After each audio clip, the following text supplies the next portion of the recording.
26 की तस्वीर आप ज्योतिष के हिसाब से कैसी देख रहे हैं? थोड़ी बहुत डिस्टर्बेंसेस हैं, लेकिन 2025 के मुकाबले में काफ़ी कम है। तो योगी आदित्यनाथ की कुंडली क्या कह रही है 27 के लिहाज से भी और 26 के लिए? तो फिर आप बता ही दीजिए। थोड़ी बहुत परेशानी 2026 के अंदर आएगी, केंद्र के अंदर अभी नहीं आ रहे हैं, और 2027 के अंदर यूपी के अंदर जो सरकार बनेगी वो बीजेपी की बनेगी और वो योगी जी के नेतृत्व में ही बनेगी। योगी आदित्यनाथ ही आप कह रहे हैं कि 27 में भी उत्तर प्रदेश में मुख्यमंत्री बनेंगे, तो फिर अखिलेश यादव का भविष्य क्या है? ये मोदी जी के प्रेम में और योगी जी के मोह में आप कह रहे हैं? ममता दीदी को कोई हिला नहीं पाया है, पिछली बार बड़ी कोशिश की बीजेपी ने, अब क्या होने वाला है बंगाल में? वक्र दृष्टि शनि की होती है, ट्रम्प साहब की तो इंडिया पर नहीं रहेगी। चाइना के साथ भाई भाई होगा। जो एक इक्वेशन है with China is going to increase, it going to get better in the year 2026। मुझे याद है दिसंबर में 75,000 का भाव था सोने का, और अब देख लीजिए 1.25 लाख पार कर चुका है। तो 26 में भी यही रफ्तार रहेगी। 2026 की दिवाली तक 165 हो जाएगा। कि आपने कुछ अलग ढंग से राशिफल तैयार किया, ये अलग ढंग क्या होता है? मेष राशि वालों के लिए जो मैंने वर्ड डिवाइस किया है, कॉइन किया है, वो रन है, RUN रन है। तो it is going to be a very nice year for Aries moon sign for that matter. अब सिंह राशि वालों के लिए विन, WIN विन। जितने आप थे उससे अपने आप को 25% ज्यादा पाएंगे साल के अंत। वृश्चिक राशि के लिए बड़ा इंपॉर्टेंट वर्ड है डिग, खोदना। आपका जो टाइम था मजे का वो पिछले साल। कुंभ राशि बची है, कुंभ राशि को तो एक्ट करना है, ACT। Everything is going to be extraordinarily nice for you.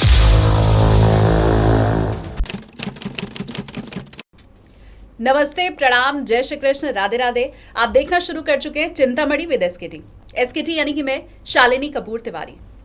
2025 मंगल का साल है, ये शुरू से आपको बताया गया था, और मंगल दंगल कराता है, ये भी ज्योतिषियों ने कहा था, और वही तस्वीर 2025 में हमने देखी भी। तो जब 25 की तस्वीर जो बताई गई थी ठीक वैसे ही निकली, तो 26 की तस्वीर भी जैसी बताई जाएगी वो निकलेगी। और इसीलिए खास आज के पॉडकास्ट में हमने जिन्हें आमंत्रित किया है, उनकी पुरानी तमाम भविष्यवाणियां सही साबित होती आई हैं। अगर मैं कहूं कि गूगल पर इस वक्त सबसे ज्यादा सर्च किए जाने वाले एस्ट्रोलॉजर में वो शामिल हैं, तो भी गलत नहीं होगा। जब साल की शुरुआत होती है, वो कोई सा भी हो, 26 ही नहीं, इसके पहले जितने नए साल आपने देखे थे, उन सभी में हम कोई न्यू ईयर रेजोल्यूशन लेते हैं कि जी इस साल तो ये करके हम दिखाएंगे। कभी ऐसा भी होता है कि फरवरी मार्च आते आते वो टूट भी जाता है, पूरा हो भी नहीं पाता है। तो जो वचन आप खुद को देने वाले हैं, परिवार को देने वाले हैं, जो ठानने वाले हैं, वो आपके लिए बना है भी या नहीं, आज के इस पॉडकास्ट में आपको वो भी पता चल जाएगा। फिर देश दुनिया पर क्या असर पड़ने वाला है वो भी पता चलेगा, क्योंकि मेरा हमेशा ये मानना रहता है कि देश जिधर को जाएगा हम उधर को जाएंगे। कई बार अपने पॉडकास्ट में ये बात मैं कह भी चुकी हूँ। तो देश किधर जाएगा, दुनिया किधर जाएगी, आप किधर जाएंगे, ये सब अगले 1 घंटे में आपको पता चलने वाला है। जो मेहमान मेरे साथ हैं, अब उनका फटाफट से हम स्वागत भी कर लेते हैं। मेरे साथ हैं मशहूर ज्योतिषाचार्य और वैदिक ज्योतिष के जानकार डॉक्टर विनय बजरंगी जी। बहुत स्वागत है सर आपका। नमस्कार, धन्यवाद। 2025 जैसे मैंने कहा कि बहुत डरावना भी रहा, बहुत सी दुखद बातें भी हमें उसमें देखने को मिली, और मंगल दंगल कराता है वो तस्वीर भी हमने देखी। अब 26 के लिए हम सुन रहे हैं कि सूर्य का साल है, बातें और चर्चा शुरू हो चुकी हैं, लेकिन ये 26 की तस्वीर आप ज्योतिष के हिसाब से कैसी देख रहे हैं, वो तो फिर सर आप ही बता पाएंगे। देखिए, निसंदेह 2025 थोड़ा सा कठिन वर्ष था, लेकिन उसने जो है वो बहुत लोगों को बहुत सारी चीज़ें दी भी हैं। और मैंने हर एक राशिवार बताया था कि कौन कौन सी राशियां जो हैं वो बहुत अच्छी जाएंगी, कौन सी मध्यम जाएंगी। तो राशियां तो एक जेनरिक पर्सपेक्टिव होता है, लेकिन फिर भी जो है उसके आसपास वो सब की सब रही हैं। तो 2026 के अंदर जैसे आपने बोला कि सूर्य का वर्ष है, तो सूर्य का वर्ष हो सकता है, लेकिन जब हम वैदिक ज्योतिष की बात करते हैं तो हम ये देखने की कोशिश करते हैं कि गुरु और शनि, इनकी पोजीशनिंग कैसे कैसे रहने वाली है। आपको तो पता ही है कि शनि जो है वो मीन राशि के अंदर रहेंगे पूरे साल, यानी कि उनके ऊपर गुरु का प्रभाव रहेगा। और गुरु जो है वो एग्जॉल्टेड भी हो जाएंगे इसी साल के बीच में, यानी कि जो फल होंगे वो बहुत सोच समझ के और अच्छे, यानी कि बहुत मेथोडिकल जो काम करने वाले होंगे उनके पक्ष में होने वाले हैं। तो जितनी भी चीज़ें इरेटिक हुई हैं 2025 के अंदर, वो सारी की सारी स्ट्रीमलाइन होना शुरू हो जाएंगी, उसके रिजल्ट्स पॉजिटिव आने शुरू हो जाएंगे। और जो काम गुरु प्रधान करते हैं या फिर जो शनि प्रधान काम भी करते हैं लेकिन उसके अंदर गुरु का एलिमेंट होता है, वो निसंदेह बहुत अच्छी तरीके से लाभ लेने वाले हैं। तो मैं कहूँगा कि हाँ, थोड़ी बहुत डिस्टर्बेंसेस हैं, लेकिन वो 2025 के मुकाबले में काफ़ी कम है। और 2026 के अंदर बहुत अच्छा रिजल्ट हर एक व्यक्ति को मिल सकता है यदि वो इन प्लैनेट्स की एनर्जी को सही प्रकार से उपयोग में लेकर आ पाए। आगे हम 26 पर चर्चा करें, मैं आपसे अलग अलग लोगों का नाम लेके पूछूं कि जी मोदी जी के साथ क्या होगा, योगी जी के साथ क्या होगा, उसके पहले मेरे व्यूवर्स की क्लैरिटी के लिए मैं चाहती हूँ कि ये सवाल मैं आपसे पूछूं कि जब 31 दिसंबर होता है और 1 जनवरी आती है तो दिन तो वैसे ही रहता है ना, सूर्य अपने समय पे ही आएंगे, मेरा सवेरा वैसे ही होगा, दिन वैसे ही चल रहा होगा। फिर ये क्या वजह है कि जब साल बदलता है या जब संवत बदलता है तो हम ये चर्चा शुरू कर देते हैं कि जी अब कल से क्या होगा, वो क्या तब्दीली हो जाती है बस एक रात के बाद सवेरा होने पे, कि ये चर्चा करने पर हम विवश हो जाते हैं, लोग सुनते भी हैं मानते भी हैं। कारण देखिए, कारण इसका बहुत सिंपल है कि आपकी बर्थडे आती है, आपको लगता है क्या दिन है, जबकि दिन अगर आपको ये याद ना रहे कि आपकी बर्थडे है तो नॉर्मल जाएगा। आपके लिए एक नया चैप्टर, एक नया अध्याय होता है, जैसे किसी भी किताब के अंदर होता है कि एक चीज़ गई और दूसरी चीज़ आ गई। हो सकता है कि वो उससे कॉन्टिन्यूएशन के अंदर आ रही हो, लेकिन फिर भी मन के अंदर ये बात होती है, ये तो ब्लॉक है लोगों के मन में। और जो लोग संवत मानते हैं वो जो अप्रैल के अंदर इसको नया साल मान लेते हैं, या फिर जो ये सब क्रिश्चियन कैलेंडर मानते हैं वो 31 को मानते हैं। हम सब के सब फॉलो करते हैं कि आज का डेट ये है, तो हम सब इस चीज़ को फॉलो करते हैं। तो 1 तारीख को एक नई चीज़ होने वाली है। अब तक हम 2025 लिखते आए हैं, अब 2026 लिखेंगे, चेक बुक के ऊपर ये लिखेंगे, हमारे नए अकाउंट्स बन जाएंगे, हमारी नई किताबें आ जाएंगी, हम उसके ऊपर 2026 लिखना शुरू करेंगे। तो एक मन के अंदर एक नई तरीके की उमंग देता है, और वो उमंग देता है उसको भुनाना, यानी कि मेंटली भुनाना, क्योंकि हमारी कुंडली के अंदर जो बुध की पोजीशन होती है, जिसको हम मरकरी की पोजीशन बोलते हैं, उसके अंदर एक एक्साइटमेंट आ सकती है जिसको एनकैश किया जा सकता है।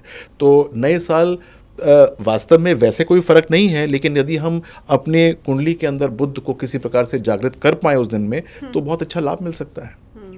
अगर मैं प्लेनेटरी पोजीशन की बात करूं, 25 में मैंने सबसे ज़्यादा चर्चा की शनि के बारे में, शनि के वक्री होने, शनि के मार्गी होने के बारे में, बृहस्पति के अतिचारी होने के बारे में, कि जी 2032 तक अब तो कह रहे हैं कि गुरु अतिचारी रहेंगे। तो मुझे आप ये बताएं कि 26 में खगोलीय घटना की अगर हम बात करें और उसे ज्योतिष के हिसाब से हम समझें, तो वो कौन कौन से बड़े टॉपिक रहने वाले हैं जिन पे चर्चा भी करनी होगी और जिन ग्रहों को देखना भी होगा? बहुत ही इम्पॉर्टेंट क्वेश्चन है, और इंडिया के परिप्रेक्ष्य में, भारत के परिप्रेक्ष्य में बड़ा इम्पॉर्टेंट क्वेश्चन है। और हम उसको ऐसे समझना शुरू करें कि जिस जिस चीज़ के अंदर भारत पिछड़ा है या उसको परेशानी उत्पन्न हुई थी इस साल, चाहे वो उसके रिलेशनशिप हो अमेरिका के साथ, चाहे उसके रिलेशनशिप हो या फिर पाकिस्तान के साथ कुछ फ़िलॉसफी के अंदर कुछ प्रॉब्लम हुई हो, ये सब के सब अब न्यूट्रलाइज होना शुरू हो जाएंगे। मैं ये नहीं कहता कि पाकिस्तान से बहुत अच्छे रिलेशनशिप हो जाएंगे, लेकिन मैं इतना ज़रूर कहता हूँ कि जो दबदबा है वो और अच्छी तरीके से कायम हो जाएगा, क्योंकि अब यूएस हमारी बातों को मानना और अधिक रूप से शुरू कर देगा। जो सैंक्शंस लगी थी उसके अंदर भी ढील होने की बहुत अच्छी संभावनाएं हैं, और आप देखेंगे कि मार्च अप्रैल आते आते वो चीज़ें सिद्ध होनी आरंभ हो जाएंगी। तो अगर हम इंडियन परिप्रेक्ष्य में देखें और हम देखें कि किस किस तरीके से पॉजिटिविटी आने वाली है, तो जिन जिन तरीक़ों को हमको लोगों ने परेशान करने की कोशिश की, राष्ट्रों ने हमको परेशान करने की कोशिश की, उससे हमको काफ़ी अच्छी पॉजिटिविटी मिलेगी। ये तो अच्छी अच्छी बातें आपने बता दी। कुछ चैलेंज भी तो आने वाला होगा भारत के सामने 26 में, वो देखिए, चैलेंज जो है वो अगर मैंने बताया आपको, तो फिर मेरा फ़ायदा क्या है, क्योंकि मैं तो चैलेंज को ख़त्म करने की कोशिश करता हूँ। हाँ। अगर सपोज़ कोई परेशानी है तो उसको कैसे ख़त्म किया जाए, उसको कैसे फिनिश किया जाए, ये मेरा काम है और ये मेरा बताना काम है। बहुत सारे लोगों के लिए अपने प्रोफेशंस को चेंज करना बड़ा बड़ा काम हो जाएगा। बहुत सारे राष्ट्र को, अब मैं जैसे भारत की बात करता हूँ, ऐसा पॉसिबल है कि जिस चीज़ों की हम एक्सपोर्ट्स करते थे 2025 या उससे पहले, उसके अंदर बहुत बड़ी चीज़ों के अंदर बदलाव आ जाए। यानी कि बहुत सारे मैन्युफैक्चरर्स और एक्सपोर्टर्स अपने प्रोफेशन को या तो उनको चेंज करना पड़े या फिर आंशिक रूप से बंद करना पड़े, क्योंकि मार्केट में उस प्रकार की डिमांड नहीं रहेगी। तो यदि वो सचेत हो गए, अप्रैल, मई, जून, जुलाई, इस महीनों में सचेत हो गए, तो निश्चित तौर से उनको काफ़ी अच्छा फ़ायदा हो जाएगा। तो चैलेंजेस हैं, एक्सपोर्ट्स में चैलेंजेस हैं, और जो लोग एक्सपोर्ट में ख़ास तौर से जुड़े हुए हैं उनके लिए परेशानी का विषय हो सकता है, लेकिन वो भी कंट्रोल किया जा सकता है। और देश के लिहाज से क्या चैलेंज रहेगा? देश नेताओं के लिए झगड़े, झंझट, फसाद, सांप्रदायिक तनाव, देश के लिए भी कुछ रहेगा चैलेंज? बिल्कुल रहेगा, और लेकिन जितना भी रहेगा वो सब अंडर कंट्रोल रहेगा। हो सकता है कि अभी कुछ परेशानियां जो हाल फिलहाल में आई हैं, वो जो हमको देखने को मिली हैं, वो आगे 2026 में नहीं होंगी। यानी कि जो परेशानियां हमने देखी, चाहे वो कश्मीर में हुआ हो, चाहे वो अभी दिल्ली में हुआ हो, उस प्रकार की परेशानियां 2026 के अंदर होंगी नहीं। ये सारी की सारी अंडर कंट्रोल हैं। 2026 इस मामले में बिल्कुल क्लीन ईयर है।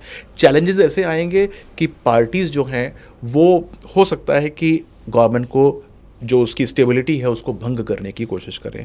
गवर्नमेंट को ये लगे कि अब हम कैसे अपने को आगे तक बढ़ाएं। मैंने इसमें एक और मेरी भविष्यवाणी थी कि बहुत लोग पूछते थे कि मोदी जी का आखिर होगा क्या। तो मैंने जो इवैल्यूएशन की है उनके हॉरोस्कोप की, और हाँ, भारत के हॉरोस्कोप की, तो ये मैंने बहुत पहले से बता रखा है कि चिंतित होने की आवश्यकता नहीं है। वो पूरा अपना कार्यकाल पूरा करके जाएंगे, तो निश्चिंत रहिए, वो पूरा कार्यकाल करके जाएंगे, और जो भी डिस्टेबलाइजिंग फैक्टर्स होंगे उनको वो किसी न किसी तरीके से कायम कर लेंगे। लेकिन हाँ, बहुत सारी क्षेत्रीय पार्टियां उनको परेशान करने की चेष्टा कर सकती हैं, जिसके अंदर कुछ न कुछ जो परेशानी है, थोड़ा सा एक जो आपस में एक रिलेशनशिप की बात होती है, उसके अंदर दिक्कत आ सकती है। बहुत से व्यूवर जो मोदी जी के प्रशंसक हैं वो खुश हो गए होंगे। कमेंट्स करके मुझे आप ज़रूर बताइए। और थोड़ी क्षेत्रीय पार्टियां परेशान करेंगी, पर ओवरऑल कोई चिंता का विषय नहीं है, ऐसा आप कह रहे हैं? भारत के लिए किसी प्रकार से चिंता का विषय नहीं है। तो हर भारतवासी इससे प्रसन्न होगा। जी। और क्योंकि मेरे ही पॉडकास्ट में बहुत से ज्योतिषियों ने ये कहा है कि मोदी जी अपना थर्ड टर्म कंप्लीट नहीं कर पाएंगे, तो मुझे लगता है क्योंकि लोग गुस्सा हो जाते हैं, मैं ऑनेस्टली सर बताऊं तो जो मोदी प्रशंसक है वो प्लीज़ अपनी हाजिरी आप कमेंट सेक्शन में ज़रूर लगाइए और हमें बताइए कि जी हम जो चाहते थे वो हो गया यहाँ पर। अब ये भी क्लियर है कि अगर Modi ji third term complete कर रहे हैं तो योगी जी तो फिर नहीं आ रहे हैं केंद्र में, क्योंकि लोग यही सोचते हैं कि अच्छा मोदी जी नहीं, तब तो हमें योगी जी चाहिए। तो अब फिर हम उत्तर प्रदेश के परिप्रेक्ष्य में आपसे समझना चाहेंगे सर कि 27 में चुनाव है, 26 बहुत महत्वपूर्ण रहेगा उत्तर प्रदेश के लिए, क्योंकि हर पार्टी अभी से ही तैयारी में जुट गई है। तो योगी आदित्यनाथ की कुंडली क्या कह रही है 27 के लिहाज से भी और 26 के लिए, तो फिर आप बता ही दीजिए। आप क्या सुनना चाहती हैं मुझसे? जो ज्योतिष कहेगा सर आप बताएंगे तो वही।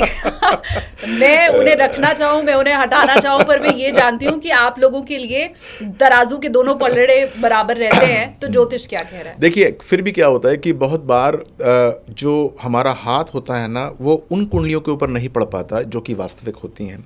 बहुत बार जो हमारे पास टाइमिंग होते हैं वो एक्यूरेट नहीं होते हैं, तो हमको जो है प्रश्न कुंडली के ऊपर निर्भर होना पड़ता है। बहुत बार हम प्रश्न कुंडली ड्रॉ करते हैं, कार्ड्स ड्रॉ करते हैं और उसके बाद बनाने की कोशिश करते हैं।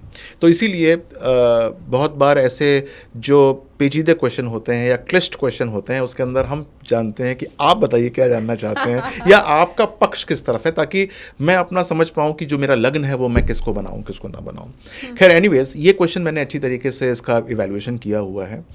मोदी जी को थोड़ी बहुत परेशानी 2026 के अंदर आएगी, परेशानी आएगी, लेकिन वो अपना कार्यकाल पूरा कर रहे हैं। सबसे बड़ी बात तो ये है वो पूरा कार्यकाल कर रहे हैं। वो केंद्र के अंदर नहीं आ रहे हैं, केंद्र के अंदर अभी नहीं आ रहे हैं वो। ये मैंने पहले भी बताया था कि वो केंद्र में अभी नहीं।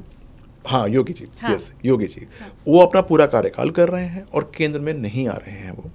और 2027 के अंदर यूपी के अंदर जो सरकार बनेगी वो बीजेपी की बनेगी और वो योगी जी के नेतृत्व में ही बनेगी।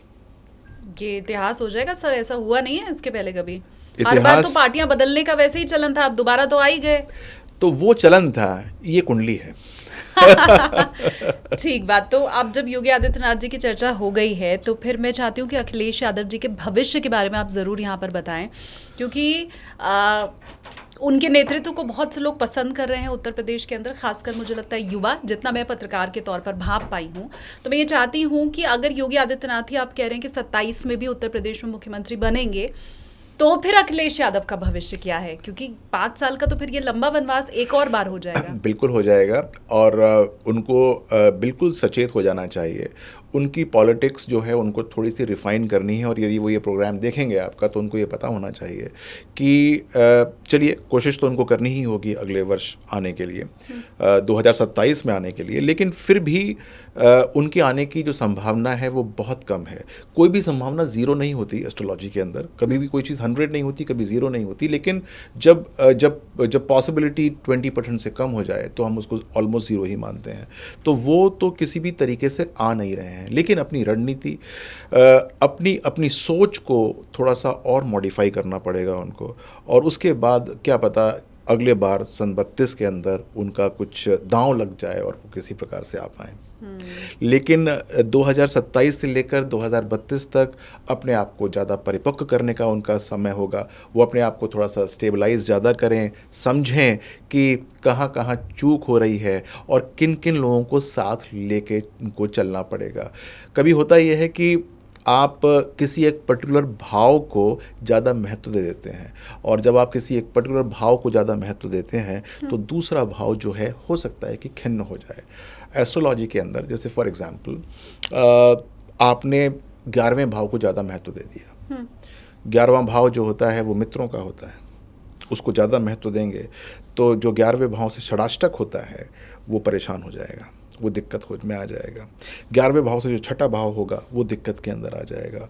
तो परिवार हाथ से छूट जाता है, वो लोग जो कि आ सकते थे पास वो छूट जाते हैं। तो मैं ये कहूँगा कि यस, हर एक को ये धर्म बनता है कि अपने इष्ट मित्रों को साथ लेकर चलें, लेकिन कहीं ऐसा तो नहीं कि आप इतने ज़्यादा पोलराइज हो जाएं कि आपके जो अथक सपोर्टर्स हैं, जो समर्थक हैं, वो भी आपके हाथ से जाते रहें। ये बात हो सकता है कि उनकी, मेरे को ये जो मैं कह रहा हूँ उनको समझ में ना आए, लेकिन 2027 के पश्चात उनकी ये बात समझ में आएगी। उसके बाद वो अपने 11वें भाव से जो भाव षडाष्टक हो रहे हैं उनको मसाज करना शुरू करेंगे, उनको ठीक करने की चेष्टा करेंगे, और उसके बाद क्या पता सन 2032 में, क्योंकि मैंने वहाँ तक की उनकी कुंडली नहीं पढ़ी है, लेकिन हो सकता है कि तब कुछ पॉजिटिविटी हो जाए। ये क्यों वो 27 के बाद ही शुरू करेंगे? आपको सुन के ये संभव नहीं है कि वो अभी से ही 26 में ही शुरू कर दें और कुछ बदल जाए? देखिए क्या होता है कि वो कर सकते हैं, लेकिन इस समय उनके ऊपर क्या चीज़ ज़्यादा बलिष्ठ है। जैसे मान लीजिए कि हो सकता है कि वो आपका पॉडकास्ट देखें और वो मेरी बात सुने और वो कहेंगे यार वैसे कहते रहते हैं, कुछ नहीं है, मेरे पास तो बहुत अच्छा जनादेश है, ये है वो है, या फिर मेरे पास जो भी आसपास मेरे पास जो मुखबिर होते हैं वो जो सही खबर दे रहे हैं वो सब कुछ सही बता रहे हैं, मुझे कोई चिंता करने की आवश्यकता नहीं है। तो ये भ्रम होता है राहु का। जब गुरु के ऊपर राहु जो है वो चढ़ जाता है और गुरु चंडाल योग की संरचना कर देता है और वो किसी प्रकार से एक्टिवेट हो जाता है, तो फिर आपको आसपास जो है वो कोई बात कोई आपको समझाने की चेष्टा कर रहा हो तो आप वो नहीं समझते हैं। गुरु चांडाल योग है अखिलेश यादव की कुंडली में? उनकी कुंडली में नहीं है, लेकिन उनकी कुंडली के ऊपर एक्टिवेट हो रहा है। अब समझने की कोशिश कीजिए, जब आपके गुरु के ऊपर से, कुंडली के गुरु के ऊपर से जब राहु निकलना शुरू हो जाए तो गुरु चांडाल योग की एक तरीके से संरचना हो जाती है, और वो यदि एक्टिवेशन में आ जाए, एक्टिवेशन का मतलब ये है कि वो भाव ही एक्टिवेट हो जाए जिसके ऊपर गुरु चांडाल इस समय ट्रांजिट के कारण हो रहा है, तो निश्चित तौर से वो परेशानी जो है वो आ जाती है। ये उनके ऊपर एक बार पहले भी हो चुका है, जब उन्होंने अपने परिवार से बगावत कर दी थी, अपने पिता से बगावत कर दी थी, अपने चाचा से बगावत कर दी थी। ये पहले भी हो चुका है और ये अब हो रहा है। और मैं इसीलिए कह रहा हूँ कि जब वो इस प्रोग्राम को भी देख लेंगे, अपने चक्षुओं से देख लेंगे, उसके पश्चात भी वो कहेंगे नहीं नहीं ये सब बेकार की बातें हैं। ये बातें उनको समझ में आएंगी जब ये इलेक्शन हो जाएंगे यूपी के, और उसके बाद वो कहेंगे लोग कि भाई देखो ये वो, तब वो हो सकता है एनालाइज करें, और हो सकता है तब वो मुझे या आपको फ़ोन करें कि भाई मिलते हैं। ठीक है, हम तो वेट ही करेंगे अखिलेश यादव जी के पॉडकास्ट का। लेकिन मैं एक चीज़ आपको पहले ही यहाँ पर सर बता दूँ, मेरे पॉडकास्ट में कोई भी ज्योतिषी अगर आते हैं और वो योगी जी की, मोदी जी की बहुत तारीफ़ करते हैं, एनडीए गवर्नमेंट वापस आएगी या बीजेपी की वापसी हो रही है, जब वो ये कहते हैं तो एक आरोप उनके ऊपर लगता है कि आप बीजेपी के मोह में ये बात कह रहे हैं, ज्योतिष के योग से नहीं कह रहे हैं। इसलिए मैं ये सवाल कमेंट सेक्शन में आए उसके पहले ही आपसे दाग दूं, मुझे लग रहा है कि ये मोदी जी के प्रेम में और योगी जी के मोह में आप कह रहे हैं, या वाकई आपने जो कुंडलियां पढ़ी हैं और उसमें जो योग आपने बनते देखे हैं उसके आधार पर आप कह रहे हैं? देखिए, जब आप हॉरोस्कोप पढ़ते हैं तो ये कहा जाता है कि जो एक जूता सिलने वाला होता है वो अपने जूते उसके फटे हुए रहते हैं, वो अपने जूते से न्याय नहीं कर पाता, और डॉक्टर अपना इलाज खुद नहीं कर पाता। इसी प्रकार से जिनसे आप प्रेम करते हैं उनकी आप कुंडली ज़्यादा देर तक पढ़ नहीं सकते, क्योंकि आप उसके अंदर जो वो पूछना चाहते हैं या देखना चाहते हैं ना तो आपको दिखता है ना आप दिखा सकते हैं। तो यदि मैं ये सामर्थ्य जुटा रहा हूँ कि मैं मोदी जी की कुंडली पढ़ूँ, मैं योगी जी की कुंडली पढ़ूँ, तो मेरा उनसे कोई व्यक्तिगत संबंध नहीं है, ना उनकी पार्टी से संबंध है। अगर आप मेरे पुराने वीडियोस देखें तो जब कांग्रेस की सरकार हुआ करती थी तब भी हम कुछ बोलते थे, तब ये थोड़ा था कि मैं कांग्रेस के जो है गुण गा रहा हूँ, मैं तो जो होने वाला है उसको पढ़ने की चेष्टा कर रहा हूँ। अब मैं सही पढ़ रहा हूँ या गलत पढ़ रहा हूँ ये मेरी विद्या के ऊपर निर्भर करता है, वो मेरी समझ के ऊपर निर्भर करता है। लेकिन यदि मैं बायस होकर बात करना शुरू कर दूंगा तो मैं ज्योतिषी नहीं रहूँगा। एक तीर से दो निशाना अब मैं लगाने जा रही हूँ। सवाल एक पूछूंगी पर उसका मुझे लगता है जो आप जवाब देंगे उससे कई चीज़ें हमारी सॉल्व हो जाएंगी। जब हम अपनी कुंडली लेके किसी ज्योतिषी के पास जाते हैं ना सर, तो हम कहते हैं कि जी हमारी शादी नहीं हो रही या हमारे जीवन में पैसे रुपए नहीं आ रहे हैं, और फिर हम उसका कुछ उपाय पूछते हैं और ज्योतिषियों द्वारा हमें वो उपाय दिया जाता है, और तन मन धन से हम वो उपाय ये सोच कर करते हैं कि फिर हमें उसमें फल की प्राप्ति होगी।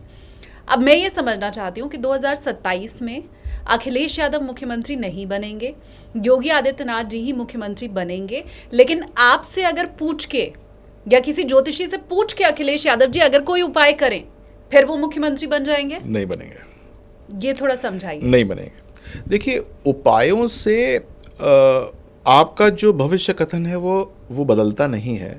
आपको समझ में आता है कि अगर कहीं पर एफर्ट्स कम लग रहे हैं तो हम कैसे बढ़ा सकते हैं।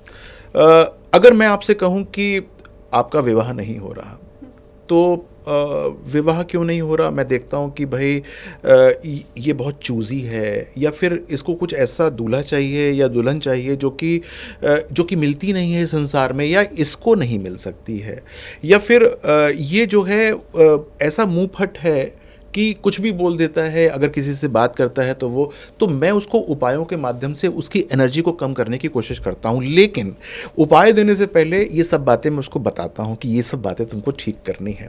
ये ब्लाइंड उपाय नहीं करने हैं कि मम्मी जाकर कहीं पूछाई और जो है उन्होंने उपाय करने शुरू कर दिए और बेटी की शादी हो गई, ऐसा नहीं होता। उपाय तभी होते हैं जब आपको पता हो कि आपका योजन प्रयोजन है क्या। अब मान लीजिए कि जो अखिलेश जी हैं वो मेरे पास आ ही जाएं, कहते भाई तुम मुझे जिता के रखो कि तुमने हरा दिया है तो मेरे को बताओ क्या उपाय करने हैं। उपाय तो मैंने पहले ही बता दिया आपको कि उनको जो है 11वें भाव से जो षडाष्टक चीज़ें हो रही हैं उसको किसी प्रकार से मसाज करना है। वो अभी करेंगे ही नहीं। मैं उनसे बोलूँगा कि इन लोगों से नाता तोड़ दो, उन लोगों से मत बात करो, इन लोगों को जोड़ने की कोशिश करो। वो मेरी बात मानेंगे ही नहीं। वो मेरी बात मानेंगी नहीं तो विवाह होगा कैसे? समझने की कोशिश कीजिए, नहीं होगा। वो समझेंगे इस बात। अच्छा, मेरी बात अगर मान भी ली, 2-4 लोगों से उन्होंने कहा कि चलो ठीक है, इनको मैं थोड़ा सा दूर करता हूँ, यानी कि मेरे उपाय कुछ काम कर रहे हैं, 5-10% का फ़र्क पड़ने लग गया। लेकिन जैसे ही वो ये करेंगे तो और जगहों से उनको रिपल्शंस आने शुरू हो जाएंगे, नेगेटिविटी आनी शुरू हो जाएगी, जिसकी वजह से उनको ये काम बीच में रोकना पड़ेगा, क्योंकि उन्होंने अब तक उस पर काम किया नहीं है, अब तक वो उसी तरीके से उन्होंने अपना जनमानस जुटाया हुआ है। तो इसीलिए मेरे पास आने के बाद भी 10% का लाभ हो सकता है, यानी कि 20% संभावना से 30% संभावना हो सकती है। संभावना जो है वो 50% से ज़्यादा चाहिए, तभी जो है वो सरकार उनकी बन पाएगी, जो 27 के अंदर नहीं बन रही है। अखिलेश यादव जी आपके पास आए या ना आए उपाय लेने के लिए, लेकिन मेरा कोई व्यूवर अगर आपके पास पहुंचे, वो अपनी कुंडली दिखाए, आपसे कुछ उपाय पूछे, तो क्या जितने स्पष्ट तरीके से आपने अभी बता दिया कि अखिलेश यादव जी के मुख्यमंत्री बनने के चांस नहीं है, अगर उसके सवाल का बिल्कुल इतना ही नकारात्मक जवाब होता है कि जी नहीं ये वाला टेंडर तो नहीं मिलेगा, है ना, या आपको लगे कि नहीं जी तुम फ्लैट छोड़ के बंगले में जाने की तैयारी कर रहे हो पर वो तो अभी 20 साल नहीं होने वाला, तो क्या आप इतना ही साफ गोई से उसको बता देते हैं? वो सब डिपेंड करता है क्वेश्चंस के ऊपर कि आपके क्वेश्चन है क्या। बहुत बार व्यक्ति कुछ स्पेसिफिक चीज़ ही सुनने आता है, वरना वो आपके ऊपर विश्वास नहीं करता है। अच्छा। वो कहता है कि मेरा ये काम होगा कि नहीं होगा, आप यस और नो में बता दीजिए। हाँ। तो वो सिर्फ यही बात सुनने आया है, तो उसको ये बात सुननी ही पड़ेगी कि ये काम जो है तुम्हारा अब नहीं होगा, यदि कुंडली के माध्यम से स्पष्ट नहीं हो रहा। लेकिन as a astrologer, as a ज्योतिषी, मैं ये ज़रूर दे सकता हूँ जिस काम के लिए वो मेरे पास आया है, वो काम भविष्य में होगा कब और कैसे कैसे उसको उसके लिए अपने आप को तैयार करना है। यदि उसने अपने आप को उस प्रकार से तैयार कर लिया तो उसको निश्चित तौर से लाभ होना आरंभ हो जाता है। अब बात यह है कि कोई कहे कि मुझे, जैसे आपने कहा कि मुझे एक अपार्टमेंट से बंगले में जाना है, मैं कहता हूँ कि अभी नहीं बन सकता, अभी तुम्हारे पास वो धन फलित नहीं हो रहा जिसका तुमको उपयोग करके वहाँ जाना है। अगर तुम कुछ भी कर लो तब भी तुम जो हो उस चीज़ को मैनेज नहीं कर पाओगे। हाँ, मेरे को नज़र आता है कि अगर तुम यही एफर्ट्स अगले 3 साल तक, 4 साल तक, 5 साल तक डालो तो संभवतः शनि का गोचर जब 3rd हाउस में आ जाएगा या शनि का गोचर जब 6th हाउस में आ जाएगा तुम्हारे नेटल मून से, तो तुमको लाभ मिल जाएगा। और वो आपकी कुंडली के योग के ऊपर भी निर्भर करता है। बहुत सारे लोग आते हैं, वो कहते हैं मेरा ये काम होगा कि नहीं होगा। होगा तब जब कुंडली में योग होगा। कुंडली में योग ही नहीं होगा तो वो होगा ही नहीं, चाहे कुछ भी हो जाए। हाँ। कुंडली में योग के बाद आपकी दशाएं चाहिए, आपका गोचर चाहिए, ये सब चीज़ें चाहिए, तब जाकर फलित होता है। और मैंने कितनी असंख्य वीडियोस बनाई हैं और मैंने बताया कि भाई कुंडली के अंदर योग भी अगर है तब भी होना संभव तब होता है जब आपके डिविजनल स्टार आपको सपोर्ट करते हो। मान लीजिए कि आपका पंचम भाव बहुत स्ट्रांग है, बहुत ज़्यादा स्ट्रांग है, यानी कि उसके अंदर ये पता लगता है कि आपके बच्चा होगा, या कोई भी लेडी है उसके बच्चा होगा, लेकिन अगर उसका D5 चार्ट कमज़ोर है या दिक्कत के अंदर है और साथ में नवांश के अंदर भी प्रॉब्लम नज़र आती है, तो वो एक परेशानी का विषय बन जाएगा। और यदि किसी ने गलती से उसका D30 चार्ट देख लिया और उसके अंदर भी 5th हाउस जो है वो परेशानी के अंदर है, तो वो बच्चा कभी भी नहीं हो सकता, चाहे आपका D5 कितना भी हाउस या 5th हाउस कितना भी स्ट्रांग हो। तो एक बार आप जब इसको बारीकी से देखना शुरू करते हैं तो आपको ये समझ में आ जाता है कि आपको उस व्यक्ति को किस प्रकार से हैंडल करना है, कि वो जो अभी चाह रहा है उसको अगर हम धीरे धीरे देने की कोशिश करें तो उसको मिल जाएगा। हाँ, बावजूद इसके अगर कोई पहुंच के कहे कि जी ठीक है आप तो बता नहीं रहे हैं, मुझे तो बंगले में जाना ही है, मैंने तो लोन लेना ही है, फिर लोन लेके आप अगर घर बनाएंगे तो फिर आप समझ लो कि फिर मुसीबत भी आप ही को झेलनी पड़ेगी। नहीं शालिनी जी, ऐसा है कि बहुत सारे लोन जो हैं वो भी कैपेबिलिटी पे ही मिलते हैं। अगर उसको लोन मिल रहा होता तो वो आप संभवतः आपके पास आता ही नहीं। वो आपसे पूछता कि मेरे को तो लोन मिल रहा है, मैं तो बंगले में चला जाऊंगा, तो चला जाए बंगले के अंदर। बात यह है कि उसको लोन भी नहीं मिल रहा होता, वो परेशानी के अंदर होता है। हाँ, उसकी अपेक्षाएं होती हैं, उसको लगता है कि मैं जो हूँ ये कर लूँगा, वो कर लूँगा, लेकिन अगर टाइमिंग ठीक हो। और फिर लोन की आपने बात करी, ये सबसे बड़ा एक दुखद चैप्टर है आजकल के युवाओं का, कि वो जो है नौकरी लगी अभी 25,000 रुपये की, उनको आईफोन चाहिए। उनकी नौकरी लगी 50,000 रुपये की, उनको कार की EMI चाहिए। उनकी नौकरी लगी 1 लाख रुपए की, वो फटाफट घर बुक कराने की कोशिश करते हैं या बड़े घर में जाते हैं, और बड़े बड़े मॉल्स खुल गए हैं, बड़े बड़े ड्रेसेस खरीदते हैं, और उनके क्रेडिट कार्ड का बिल देखिए तो वो लाखों में होता है, और ब्याज दे रहे होते हैं वो 48%, 52% का ब्याज दे रहे होते हैं। सब के सब फंसे हुए हैं, और वही जो है वो फंसा हुआ नहीं है जिसने अपने 6th हाउस को, उसकी एनर्जीज को डील करना सीख लिया कि कब जो है कितने लोन से मेरे को फ़ायदा हो। मैं कभी भी नहीं कहता कि लोन नहीं लेना चाहिए, लेकिन लोन लेना चाहिए जिसके अंदर आपका विकास हो, लोन का विकास ना हो। मैंने अभी एक खबर पढ़ी जिसमें विनय जी ये बताया गया है कि इंडिया में जितने पर्सनल लोन लिए जा रहे हैं उसमें 30% अब्रॉड घूमने के लिए लोग ले रहे हैं। आप घूम के 1 हफ्ते में आ जाते हैं, लेकिन ईएमआई आप उसकी 2 साल तक चुकाते रहते हैं। तो ये बात आप याद रखिएगा कि लोन लेके आपका विकास हो, ना कि लोन का विकास हो। अब तू इधर उधर की ना बात कर, लोग यही कहेंगे कमेंट्स में, तो हम वापस बैक टू द पॉइंट आते हैं। मेरे सब जान लिया, योगी जी जान लिया, मोदी जी, अखिलेश जी का जान लिया, लेकिन अभी जो सबसे नज़दीक है वो है बंगाल इलेक्शन। ममता दीदी को कोई हिला नहीं पाया है। पिछली बार बड़ी कोशिश की बीजेपी ने, और जो रिजल्ट आए वो, मैं तो यही कहूँगी कि उम्मीद किसी को नहीं थी, वैसा प्रदर्शन बीजेपी ने कर दिया, सरकार नहीं बना पाई। अब क्या होने वाला है बंगाल में? Action replay. अच्छा, एक्शन रिप्ले होने वाला है। उनको हटाना मुश्किल काम है। थोड़ा बहुत जो है वो इम्प्रोवाइजेशन हो सकता है बीजेपी का, फिर हो सकता है, लेकिन फिर से सरकार बनाना मुश्किल काम है। उनको थोड़े से उपाय करने पड़ेंगे। अब वो उपाय वाला काम हो गया है इसमें, क्योंकि अब बीजेपी को करना पड़ेगा, बीजेपी को करने पड़ेंगे, और वो उपाय अगर उसने किए ठीक तरीके से तो ये संभव है कि सरकार बना ले। लेकिन अगर हम क्लासिकल एस्ट्रोलॉजिकल टर्म्स में देखने की कोशिश करें और हम यस नो की बात करें, तो यस नो के अंदर बीजेपी के लिए बड़ा नो है। भाई अब तो मैं नहीं हूं ना बीजेपी सपोर्टर। हाँ, नोट कर लो इस पॉइंट को, राइट। हाँ, बहुत मुश्किल है बीजेपी के लिए, और ममता जी जो हैं उनकी सरकार फिर बनती हुई नज़र आती है, लेकिन मार्जिन से बनती नज़र आती है। यानी कि बीजेपी का जो इम्प्रूवमेंट है वो पिछली बार से अच्छा रहेगा। तो अब थोड़े से उपाय करेंगे तो लाभ हो जाएगा। सैकड़ा पार कर लेगी मतलब बीजेपी, ये तो मैं समझ गई कि 100 से ऊपर आपकी सीटें आने वाली हैं, क्योंकि पिछली बार वहीं 1 नंबर रुक गया था। लेकिन ममता दीदी को कोई नहीं हिला पाएगा, बड़ी मजबूत है ममता दीदी, ये तो रिकॉर्ड पे रिकॉर्ड बनाते जा रही है। हाँ। मुझे ऐसा भी बहुत से ज्योतिषियों ने कहा, या हम सोशल मीडिया के ऊपर ये खबरें भी देख रहे हैं कि ममता दीदी को सेहत थोड़ी परेशान कर सकती है, अस्वस्थ रह सकती हैं वो, तो ऐसा दिख रहा है क्या उनकी कुंडली में? देखिए, मैंने स्पेसिफिकली ये नहीं पढ़ा कि उनकी तबीयत कैसी रहेगी, लेकिन मैं ये देखता हूँ कि एक बार वो आएंगी तो फिर वो 5 साल पूरे राज करेंगी, यानी कि she will be there for 5 years। तो अगर तबीयत ख़राब भी है उनकी, यानी कि सेहत थोड़ी हल्की भी होती है, तब भी जो है वो अपना टेन्योर तो निकाल ही लेंगी। तो टीएमसी वालों, अगर आप देख रहे हो और आप खुश भी हो गए हो इस बात से, तो कमेंट सेक्शन में हमें बता दो। और बीजेपी के जो सपोर्टर हैं, अगर वो निराश हो गए हैं तो फिर वो भी हमें कमेंट करके बता दो। पर ये कंफर्म है, या उपाय बता दो। उपाय तो लेकिन फिर आप बीजेपी के लिए बताएंगे। बीजेपी अच्छा, ये करना किसी होगा, चलो मैंने मान लिया कि आपने उपाय बताया, तो वो कौन करेगा? जो बंगाल इकाई का अध्यक्ष है वो करेगा, जो सर्वोच्च बैठे हुए हैं केंद्र में वो करेंगे, बीजेपी के आला कमान।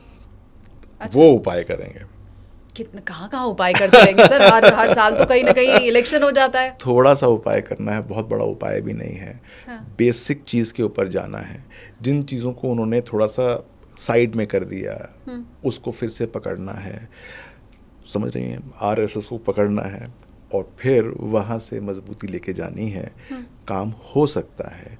जुपिटर का ही साथ नहीं मिल रहा है, बस उनको जुपिटर ही पीछे हट रहा है। और जुपिटर जो होता है, जितना बड़ा गिवर होता है उतना ही मेथोडिकल किलर भी होता है। अगर आपका जुपिटर नेगेटिव हो जाए तो आप समझ लीजिए कि एक बहुत बड़ा प्रोफेसर है और उसको आपने जो है लाइसेंस टू किल दे दिया है। Now he is there to kill you like anything. तो मैं वही कह रहा हूँ कि जुपिटर का सपोर्ट नहीं मिल रहा है। तो 40% पे है बीजेपी, यानी कि 10-15% का उपाय कर के काम हो सकता है। तो दे विल हैव, वो ऊपर जा सकते हैं, लेकिन इतनी सद्बुद्धि आनी चाहिए कि जुपिटर का साथ लेना है। एक सवाल मैं इससे अलग थोड़ा पूछ रही हूँ, आपकी मर्जी के ऊपर है, आप उसका जवाब दें या ना दें, क्योंकि हमने 2025 में ही सुना महाराष्ट्र के अंदर किस तरह से आरोप लगे, शिवसेना की तरफ से लगाए गए, ये उद्धव ठाकरे गुट वाली जो शिवसेना है, कि जो मंत्री वहाँ पर हैं, बड़े नेता वहाँ पर हैं, वो तंत्र मंत्र का भी सहारा ले रहे हैं, और बाकायदा उसकी फ़ोटो भी लाई गई सामने। संजय राउत जी का हमने पॉडकास्ट किया था, तो मेरे पॉडकास्ट में ही उन्होंने ये बात कही है कि हाँ, महाराष्ट्र में ये चीज़ें हो रही हैं, तांत्रिक उपाय किए जा रहे हैं। तो मैं सिर्फ इतना ही समझना चाहती हूँ कि क्या वाकई जो बड़े नेता हैं या जो राजनीति में आने की चाहत रखते हैं पर शायद उससे दूर हैं, वो क्या वाकई तंत्र मंत्र का सहारा लेते हैं और ये शमशान घाट में जा कर के और वहाँ पे जितने क्रियाकलाप रहते हैं उनका लिया जाता है सहारा राजनीति में? देखिए, अब पता नहीं क्या लोग क्या सुनना चाहते हैं इसके अंदर, लेकिन जो सच्चाई है मैं तो वो जानना चाहती हूँ। मैं बेसिकली इसको बहुत क्लासिकल तरीके से बताना चाहता हूँ कि गॉसिपिंग क्या होती है। गॉसिपिंग यही होती है ना कि हम किसी की पीठ के पीछे उसकी बुराई कर रहे होते हैं, और अगर उसको पता चल जाए तो वो उसके कान खड़े हो जाते हैं, वो कहता है अच्छा मेरी बातें चल रही हैं ये वो। और यही इसको एक्सटेंशन फॉर्म में लेके जाएं तो ये जो है तंत्र मंत्र होता है। किसी को पता लग जाए कि ये कुछ तांत्रिक क्रिया कर रहा है मेरे खिलाफ, तो वो वैसे ही घबरा जाता है, वो वैसे ही उसका चंद्रमा जो है वो डूब जाता है, वैसे ही उसका कॉन्फिडेंस लो हो जाता है, वैसे ही चंद्रमा के ऊपर राहु का वास हो जाता है या फिर केतु की छाया पड़नी शुरू हो जाती है। तो बड़ा अच्छा ये एक टूल होता है जिसके माध्यम से आप दूसरे को विस्मित कर सकते हो पहले, और फिर विचलित करना शुरू कर दोगे। पहले तो उसको छोड़ देगा और फिर वास्तव में सोचेगा यार वास्तव में मेरा ये कबाड़ा करने तो नहीं है ये, और उसके अंदर वास्तव में कबाड़ा होना शुरू हो जाता है, क्योंकि वो व्यक्ति जिसके ऊपर वो कर रहा होता है वो कुछ उसके ऊपर पहुँचे ना पहुँचे, लेकिन ऐसी वाइब्स पहुँचनी शुरू हो जाती हैं कि वो परेशान होना शुरू हो जाता है, उसका कमजोर डाउन हो जाता है, और वो फिर छोटी छोटी बातों को उससे एट्रीब्यूट करना शुरू कर देता है। अच्छा ये उस कारण से हो गया, ये उस कारण से हो गया, अब तो मेरे ऊपर चल चुका है ये। वो जो कुछ भी नेगेटिविटी होगी उसको इक्वेट करना शुरू कर देगा उसके साथ। तो मैंने बहुत सारे इसके वीडियोस भी किए हुए हैं कि तंत्र मंत्र जो है वो आपकी सब सोच की बात है। आपको अगर उस सोच से बाहर निकल जाएंगे तो आपको अच्छा लगने लग जाएगा, और सोच से बाहर नहीं निकलेंगे तो आप तंत्र मंत्र के अंदर फंस सकते हैं। तो बहुत सारे ऐसे लोग हैं जो कि पाश्चात्य कंट्रीज़ में रहते हैं, और वो लोग भी क्योंकि अधिकांश मानते नहीं हैं, लेकिन एक बार कोई मानना शुरू कर दे उसको तो फिर वो फिर चक्कर काटता रहता है तांत्रिकों के कि मेरा ये काम करवा दो, मेरा वो काम करा दो। जो करवाता है उसको भी अंदर से एक मिलता है कि अब मेरे पास ये शस्त्र आ गया है इसको लड़ने के लिए।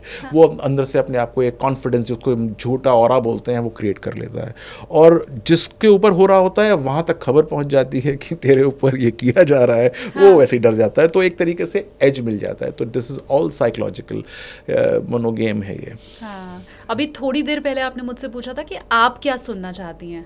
मैंने आज के पहले मैं 125 से ज़्यादा पॉडकास्ट कर चुकी हूँ, मैंने कभी ये नहीं बताया है कि मैं क्या सुनना चाहती हूँ, लेकिन मैं पहली बार ये बता रही हूँ आपको भी, मेरे व्यूवर्स को भी, कि मैं एग्जैक्टली यही सुनना चाहती थी। मेरे व्यूवर्स ये जानते हैं कि तंत्र मंत्र के ऊपर हम कभी पॉडकास्ट करते नहीं हैं। हमने कोई ऐसा ज्योतिषी आज तक नहीं बुलाया है जो तांत्रिक विधियों को बताए या उसकी सिद्धि के बारे में बात करे। पर ट्रस्ट मी सर, मैं यही सुनना चाहती थी कि तंत्र मंत्र से सिर्फ आपका जो मनोबल है वो डाउन होता है और दिमागी तौर पर खेला जाता है आपके साथ, न कि वास्तव में वो सिद्ध हो रहा होता है। तो आप उनके हाथ में मत जाइए सबसे पहले। हाँ, हम तंत्र से बहुत सारी चीज़ें सिद्ध करते हैं। हम तंत्र से मंत्र पढ़ते हैं तो तंत्र आ जाता है। हम मंत्र पढ़ते हैं, हम किसी चीज़ को, हम किसी को, अब हमारे आराध्य हैं, मान लीजिए शिव भगवान हैं, हम उनके मंत्रों का उच्चारण कर रहे हैं तो उनकी हमको शक्ति अनुभूति होती है, वो एक अलग बात है। लेकिन यदि आप जो है किसी प्रकार से जो है वो ये सोचें कि मैं किसी के ऊपर ये कर दूंगा, तो कर दो ना पाकिस्तान के ऊपर, सही बात है, ठीक है ना, उसको डिस्ट्रॉय कर दो, उसको अगर पूरा का पूरा नेस्त नाबूद कर दो। ये आप कर नहीं सकते। किसी एक पर्टिकुलर व्यक्ति के ऊपर कर सकते हो ना सिर्फ, क्योंकि उसको बताना ही पड़ेगा कि तेरे ऊपर मैं कर रहा हूँ, वरना उसको क्या पता लगेगा कि तो किसने क्या किया, किसने क्या नहीं किया। मैंने एक सर आज तक सिर्फ तंत्र के ऊपर पॉडकास्ट किया और वो बहुत पॉजिटिव था, जिसमें जो एस्ट्रोलॉजर आए थे उन्होंने ये बताया कि कैसे तंत्र मंत्र को एक नेगेटिव चीज़ बता करके तांत्रिक क्रियाओं को कैसे नेगेटिव नेगेटिविटी की ओर फेंका गया है, जबकि ये कितनी पॉजिटिव होती है। और आप इससे किसी को मार देना या ख़त्म कर देना, नस्तनाबूद कर देना, जैसा नहीं करते हैं। एनीवेज, अब हम आगे बढ़ते हैं, क्योंकि हमने बड़े राजनेताओं की तो मुझे लगता है चर्चा कर ली है, बड़े देशों की चर्चा नहीं की है सर। उसमें अमेरिका भी आता है, उसमें चाइना भी आता है, और ये दोनों तो हमारे सबसे बड़े कॉम्पिटिटर अगर मैं कहूँ, उस लिहाज से, कंपटीशन के लिहाज से तो हमारे दुश्मन हैं ही। एक दुश्मन सर पड़ोस में भी बैठा हुआ है, पाकिस्तान। तो अब मुझे आप ज़रा ये बता दें कि पहले तो पड़ोसियों से संबंध, चाइना, पाकिस्तान जिसमें आते हैं, और फिर दूर 7 समुंदर पार वाला जो अमेरिका है, उसके साथ वाला भी फिर आप बताएं रिश्ता। देखिए, पाकिस्तान के साथ तो बात करना मेरे ख्याल से व्यर्थ ही है, क्योंकि एयर स्ट्राइक तो नहीं करनी पड़ेगी ना। मैं तो ये जानना चाहती हूँ कि आपकी सर्जिकल स्ट्राइक, एयर स्ट्राइक, घर में घुस के मारना, वो देखिए होती रहती है। हमको चाहे इसका भान हो चाहे ना हो, लेकिन वो होती रहती है। कुछ ना कुछ हम लोग करते रहते हैं उनकी दुम को सीधा करने के लिए। और ये ऐसा नहीं है कि अभी होनी शुरू हुई है, ये काफ़ी समय से होती है। अभी ये इतना बड़ा एक मौका था, क्योंकि जो ऑपरेशन सिंदूर था उसमें वास्तव में एक ऐसा काम था जो कि देश की अस्मिता के ऊपर जो है बहुत बड़ी चोट थी। ये सिंदूर 2 भी हो सकता है, सिंदूर 3 भी हो सकता है। इसका भान हम लोगों को पता हो ना हो, या पता लगे ना लगे, लेकिन जो है वो हो सकता है। लेकिन अगर हम ये सोचें कि उसके साथ हमारे रिश्ते अच्छे हो जाएंगे, या वो हमसे कुछ ऐसा काम करना शुरू कर देगा जैसे और हमारे पड़ोसी जो देश हैं वो करते हैं, तो ऐसा होने वाला कदापि नहीं है। हाँ, ये हो सकता है कि वो कुछ शांत बैठ जाए। जैसे मैंने आपको बताया कि 2026 कंपैरेटिवली शांत एक साल रहेगा हम लोगों के लिए। तो उसके अंदर उसकी ज़्यादा उछलेगा नहीं, ज़्यादा कूदेगा नहीं, ज़्यादा फांदेगा नहीं। ये एक पॉजिटिविटी वहाँ से हमको मिल सकती है। लेकिन वो हमारे लिए एक दुश्मन है, और वो दुश्मन ही रहेगा हमेशा तक के लिए, जब तक हम उसको अपने में विलीन नहीं कर लेते। हालांकि मैं ऐसी भाषा का उपयोग करती नहीं हूँ, लेकिन पाकिस्तान है तो कह देती हूँ कि कुत्ते की दुम की तरह है पाकिस्तान। वो सीधा कभी हो नहीं सकता है। फिर उसको अगर हम विलय कर भी लें तो सर पता नहीं क्या विलीन करने के होगा। बाद फिर वो मतलब हमारा देश नहीं बचेगा, हमारा एक खराब अंग हो जाएगा ना। ठीक बात है। हाँ। बहरहाल तो पाकिस्तान भी शांत पड़ा रहेगा, बाकी तो उसके साथ जो झगड़े झंझट हैं वो सुधरने की कोई उम्मीद है नहीं। अब हम बात करते हैं चाइना की। हाँ। चाइना के साथ भाई भाई होगा। भाई भाई तो हाँ। पता नहीं होगा कि नहीं होगा, क्योंकि ऐसा भाई भाई की कोई कॉन्सेप्ट है नहीं। लेकिन अभी दिल्ली में इतना बड़ा हादसा हुआ, और मोदी जी जो हैं वो कहाँ गए हुए हैं, भूटान गए हुए हैं। ये सारी की सारी जो है वो बहुत अच्छी सीक्वेंस है उनको कंट्रोल करने के लिए। तो उनके साथ हमारे रिलेशंस भी जो हैं वो, हम कुछ जब यूएस से ख़राब हुए तो वहाँ पर ठीक होने शुरू हुए। हाँ। तो ये जो एक इक्वेशन है with China is going to increase, it going to get better in the year 2026। तो वो लोग जो कि इंपोर्ट करते थे चाइना से, जो एक्सपोर्ट करते हैं, शायद करते भी हों चाइना को कुछ ना कुछ, वो थोड़ा सा रिलैक्स हो सकते हैं, क्योंकि अब चीज़ें जो हैं वो बेटर हो जाएंगी। फ्लाइट भी शुरू हो जाएगी, या हो गई है, और तो हो गई है तो वो भी शुरू हो जाएगी। तो 2026 एक अच्छे बैंक के साथ आ रहा है। और मैं 2026 नहीं बोलूँगा, मैं फरवरी बोलूँगा। फरवरी से जो है वो चीज़ें जो हैं काफ़ी अच्छी पॉजिटिव होने को दिख जाएंगी। फरवरी क्यों, क्या परिवर्तन है फरवरी में? फरवरी के अंदर जो हमारा भाव मध्य है भारत का, और जो ट्रांजिटिंग सैटर्न है उसके अंदर एक पॉजिटिविटी काफ़ी अच्छी आ रही है। और ये हम कभी करेंगे पॉडकास्ट की। मैं जब जानना चाहता हूँ कि आपके पास तो 125 लाख आपने बताया कि पॉडकास्ट कर चुकी हैं, तो लोग भारत की कुंडली बनाते कैसे हैं? मैं ये समझ ही नहीं पाया आज तक कि लोग भारत की कुंडली कैसे बनाते हैं। 47 के समय की बनाते हैं ना। तो क्या आप समझती हैं कि 47 में भारत आज़ाद हुआ था तो वो कुंडली बन गई? अब इस लिहाज से देखें कि हिंदुस्तान तो हमेशा से ही था, उस समय तो पाकिस्तान बना। जी हम तो पहले से ही थे। तो कुंडली इंडिया की नहीं है, वो कुंडली पाकिस्तान की है। It is not India. हम पाकिस्तान की कुंडली को देखकर उसको इंडिया की कुंडली मान के हम एनालाइज कर रहे होते हैं। गलत है, सर्वथा गलत है। अच्छा, मैं व्यूवर्स के ऊपर छोड़ती हूँ भाई। सर ने कहा है कि अगर आप भारत तो सनातन है, सनातन है, हमेशा से है, हमेशा से है। तो कुंडली जो है इसकी बनाना बड़ा पेचीदा खेल है और मैंने इसके अंदर बहुत बड़ी रिसर्च की हुई है कि भारत की आखिर कुंडली होनी क्या चाहिए। क्योंकि वो विषय नहीं है और वो प्योर एस्ट्रोलॉजिकल विषय है। पर मैं जानना चाहती हूँ सर, अगर व्यूअर्स कहेंगे, कमेंट आएगा तो फिर आपको नहीं, बताना मैं होगा। बताऊंगा। मैं अपने जो स्टूडेंट्स हैं उनको पढ़ाता हूँ तो ये बताने की कोशिश करता हूँ कि भारत की कुंडली आखिर बनती कैसे है एंड वो कैसे कैसे मॉडिफाई भी होती है और ट्रांजिटिंग भी है। मुझे तो आपने परेशानी में डाल दिया ये कह के कि भारत तो अनादिकाल से है, सनातन तो हमेशा से है। अब वही हाल हो गया कि ब्रह्मा विष्णु महेश तो हमेशा से, तो उनकी कुंडली तो बन नहीं सकती। तो मैं हमेशा चकित रह जाता हूँ कि बहुत बड़े बड़े ज्ञानी एस्ट्रोलॉजर्स भी जो हैं वो कहते हैं कि 15 अगस्त सब जानते हैं, रात को 12 बजे हिंदुस्तान बना था। अरे बना था, अरे वो आज़ाद हुआ था, गुलामी से आज़ाद हुआ था, आप सेवक थे उस समय। हो सकता है कि आपका छठा भाव, आपका जो है लग्न बना हो उस समय, वो मुक्त हो गया था, आप सेवा कर रहे थे किसी की, अपने ही घर में रह के आप सेवक बने हुए थे। यही तो हुआ था आपके साथ, और क्या हुआ था? और तो कुछ नहीं हुआ था। आप तो भारतीय हैं, पहले भी थे, उससे पहले कोई कह रहा था कि मैं ब्रिटिश था या मैं कुछ और था, मैं तो भारतीय था, उस समय भी भारत था उस समय। ठीक है, ये मतलब सर वैसे ही हो गया कि कोई अगर जॉब कर रहा हो, किसी कंपनी का नौकर हो, और फिर वो अचानक से क्विट करके अपनी अगर दुकान खोल ले, तो उसकी डेट ऑफ बर्थ वो नहीं हो जाएगी और उसकी जन्म कुंडली बदल नहीं जाएगी। वो तो जब पैदा हुआ था तभी रहेगा, वही रहेगी। तो वो गलत है, तो गलत है। तो लोग जो हैं जो 47 में भारत की कुंडली लेके चलते हैं, तो यही हमारा एक्चुअली विषय ये था कि जो हमारा भाव मध्य है शनि का वो बेटर हो रहा है, जो कि बेसिकली भाव मध्य जो लोग एस्ट्रोलॉजी समझते हैं वो समझते होंगे कि हमारा जहाँ पर जब ट्रांजिट करता है कोई भी प्लैनेट किसी भी डिग्रीज से, तो कहाँ पर हमको मैक्सिमम बेनिफिट देना शुरू कर देता है या कहाँ से हमको बेनिफिट आता है। तो जब शनि का गोचर फरवरी 2026 में होगा तो वो भारत के लिए बहुत अच्छा होना आरंभ हो जाएगा। तो एक्सपोर्ट्स इंपोर्ट के अंदर बढ़ोतरी होनी शुरू हो जाएगी, पॉजिटिविटी आनी शुरू हो जाएगी। यानी कि मैं ये नहीं कहता कि बहुत अच्छा कर लेंगे वो लोग जो कि सन 2024 में बहुत अच्छा कर रहे थे, लेकिन जितना वो कर रहे थे उसके अंदर 20% का तो इजाफा वो समझ ही लें कि हो जाएगा। बड़ा नंबर है 20% का इजाफा, बहुत अच्छा हो तो सकता मतलब है। चाइना से रिलेशन ठीक हो या नहीं हो, लेकिन इंपोर्ट एक्सपोर्ट आप कह रहे हो और बिजनेस के पॉइंट ऑफ व्यू से आप कह रहे हैं कि वो अच्छा रहने वाला है, बहुत अच्छा रहने वाला है। अब अड़ंगा डालने वाले तो फिर ट्रम्प साहब बैठे हैं और लोग मोदी जी को भी क्रिटिसाइज करते हैं कि आप तो वहाँ गए और जाकर के आपने कह दिया कि अब की बार ट्रम्प सरकार, ये लो देख लो क्या किया तुम्हारे दोस्त ने। तो वो जो दोस्त है जिसका दिमाग घुमा हुआ है, फिर हम कभी देखते हैं कि दिमाग ठीक भी हो जाता है, फिर घूम जाता है, फिर ठीक हो जाता है, फिर घूम जाता है। 26 में क्या होगा? 26 में थोड़े से मेलो डाउन हो जाएंगे वो, ही विल मतलब मेलो down his stance towards India. तो ज़्यादा चिंतित होने की ज़रूरत नहीं है। बस मुझे चिंता प्रवासियों की है जो कि यहाँ से किसी एक पर्टिकुलर वीज़ा पे वहाँ गए हुए हैं और वो वहाँ पर ये सोच के गए थे कि हम जो है यहीं पर अपना भाग्य आजमाएंगे, ये हमारे लिए बहुत अच्छी जगह है। उनके लिए परेशानी हो सकती है और मेरे पास स्पेसिफिकली उन लोगों के ही कॉल्स आते हैं ज़्यादातर जिनका अभी भविष्य यूएस के अंदर अनिश्चित है, यानी कि उनके पास वो परमानेंट या तो वीज़ा नहीं है, H1B भी उनका जो है अधर में लटका हुआ है या वो भी नहीं हुआ, या ग्रीन कार्ड की लाइन में लगे हैं, अभी पता नहीं कब मिलेगा।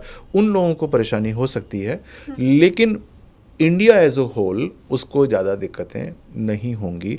यानी कि वो लोग जो कि एक्सपोर्ट्स करते हैं, वो लोग जो कि वहाँ की इकोनॉमी से यहाँ पर अपने अपने व्यापार को चलाते हैं, वो ठीक रहेंगे। चिंता करने की ज़रूरत नहीं है उसमें, बल्कि वो और अच्छा होना शुरू हो जाएगा। कोई खासे प्रतिबंध लगाए अमेरिका इंडिया के ऊपर?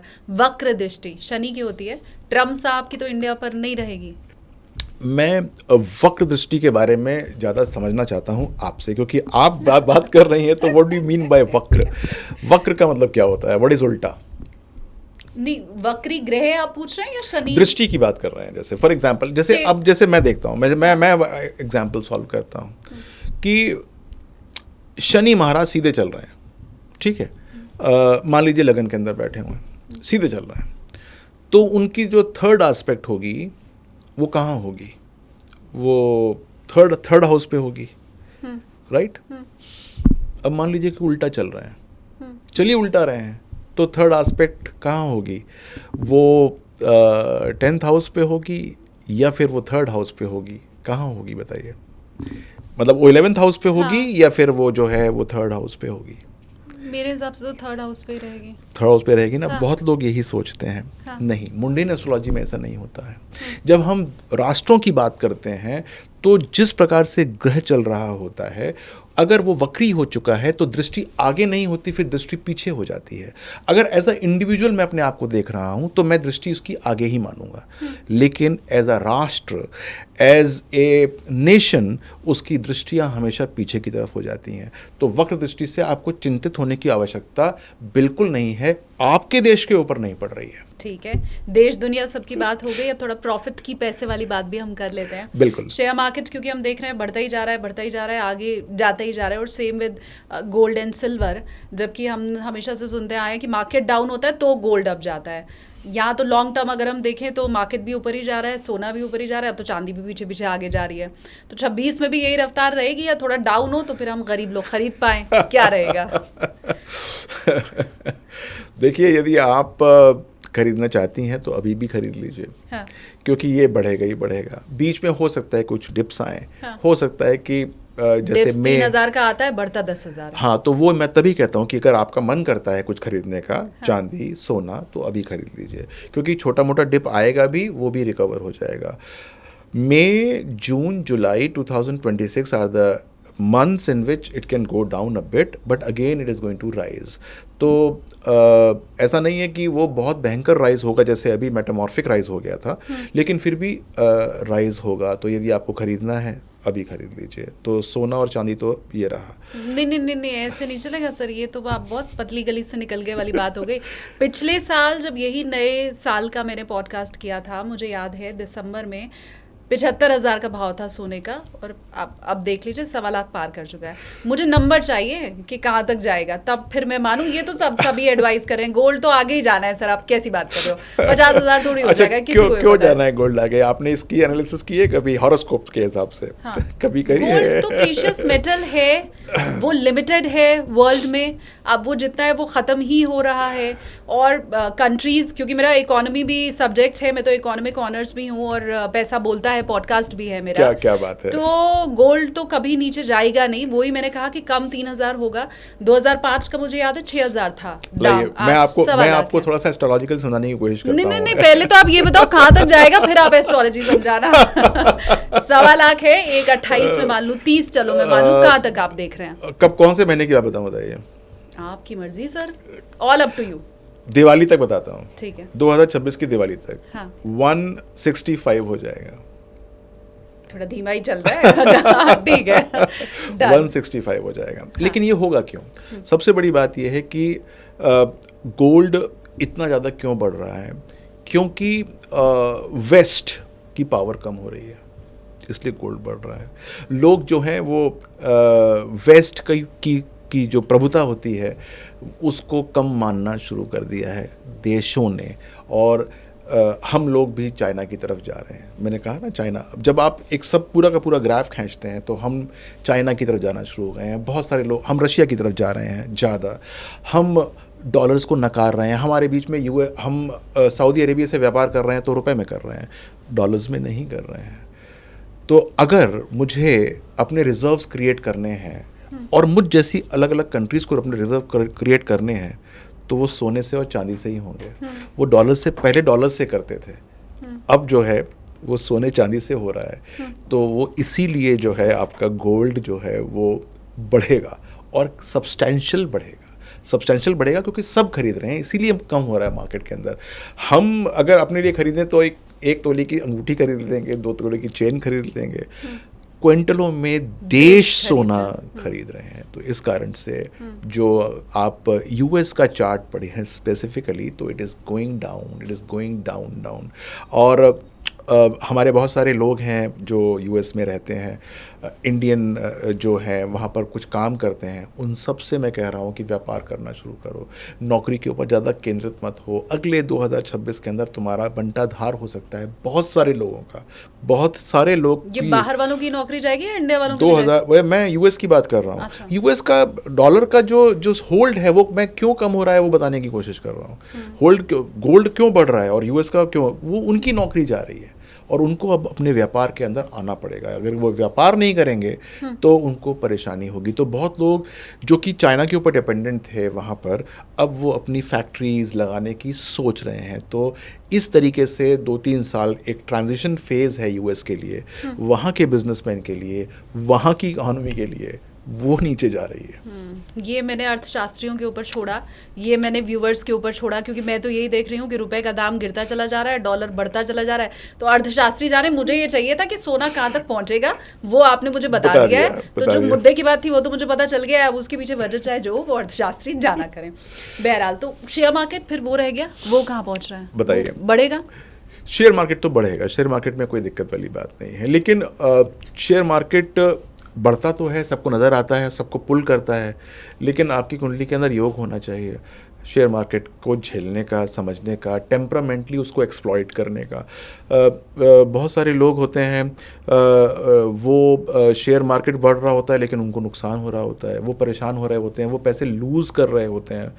तो before you invest into share market you should just get your chart examined for the temperament. आपके कितने इमोशन जुड़े रहते हैं जब आप कोई ट्रेड मारते हैं या ट्रेड करते हैं, ख़ास तौर से जो ऑप्शंस और डेरिवेटिव्स में होते हैं, तो वो कितने आप इमोशनली अटैच रहते हैं उस पैसे के साथ। कहाँ पर आपका नर्वस ब्रेकडाउन हो जाता है कि कितने गए और आप परेशान हो गए कि अब जो फिर अब मैं ये कर दूँ, अब मैं वैसे कर दूँ। तो ये बड़ा इम्पॉर्टेंट है, वरना नुकसान पे नुकसान होगा। ये कुंडली देख के पता चल जाता है बहुत ही आराम से।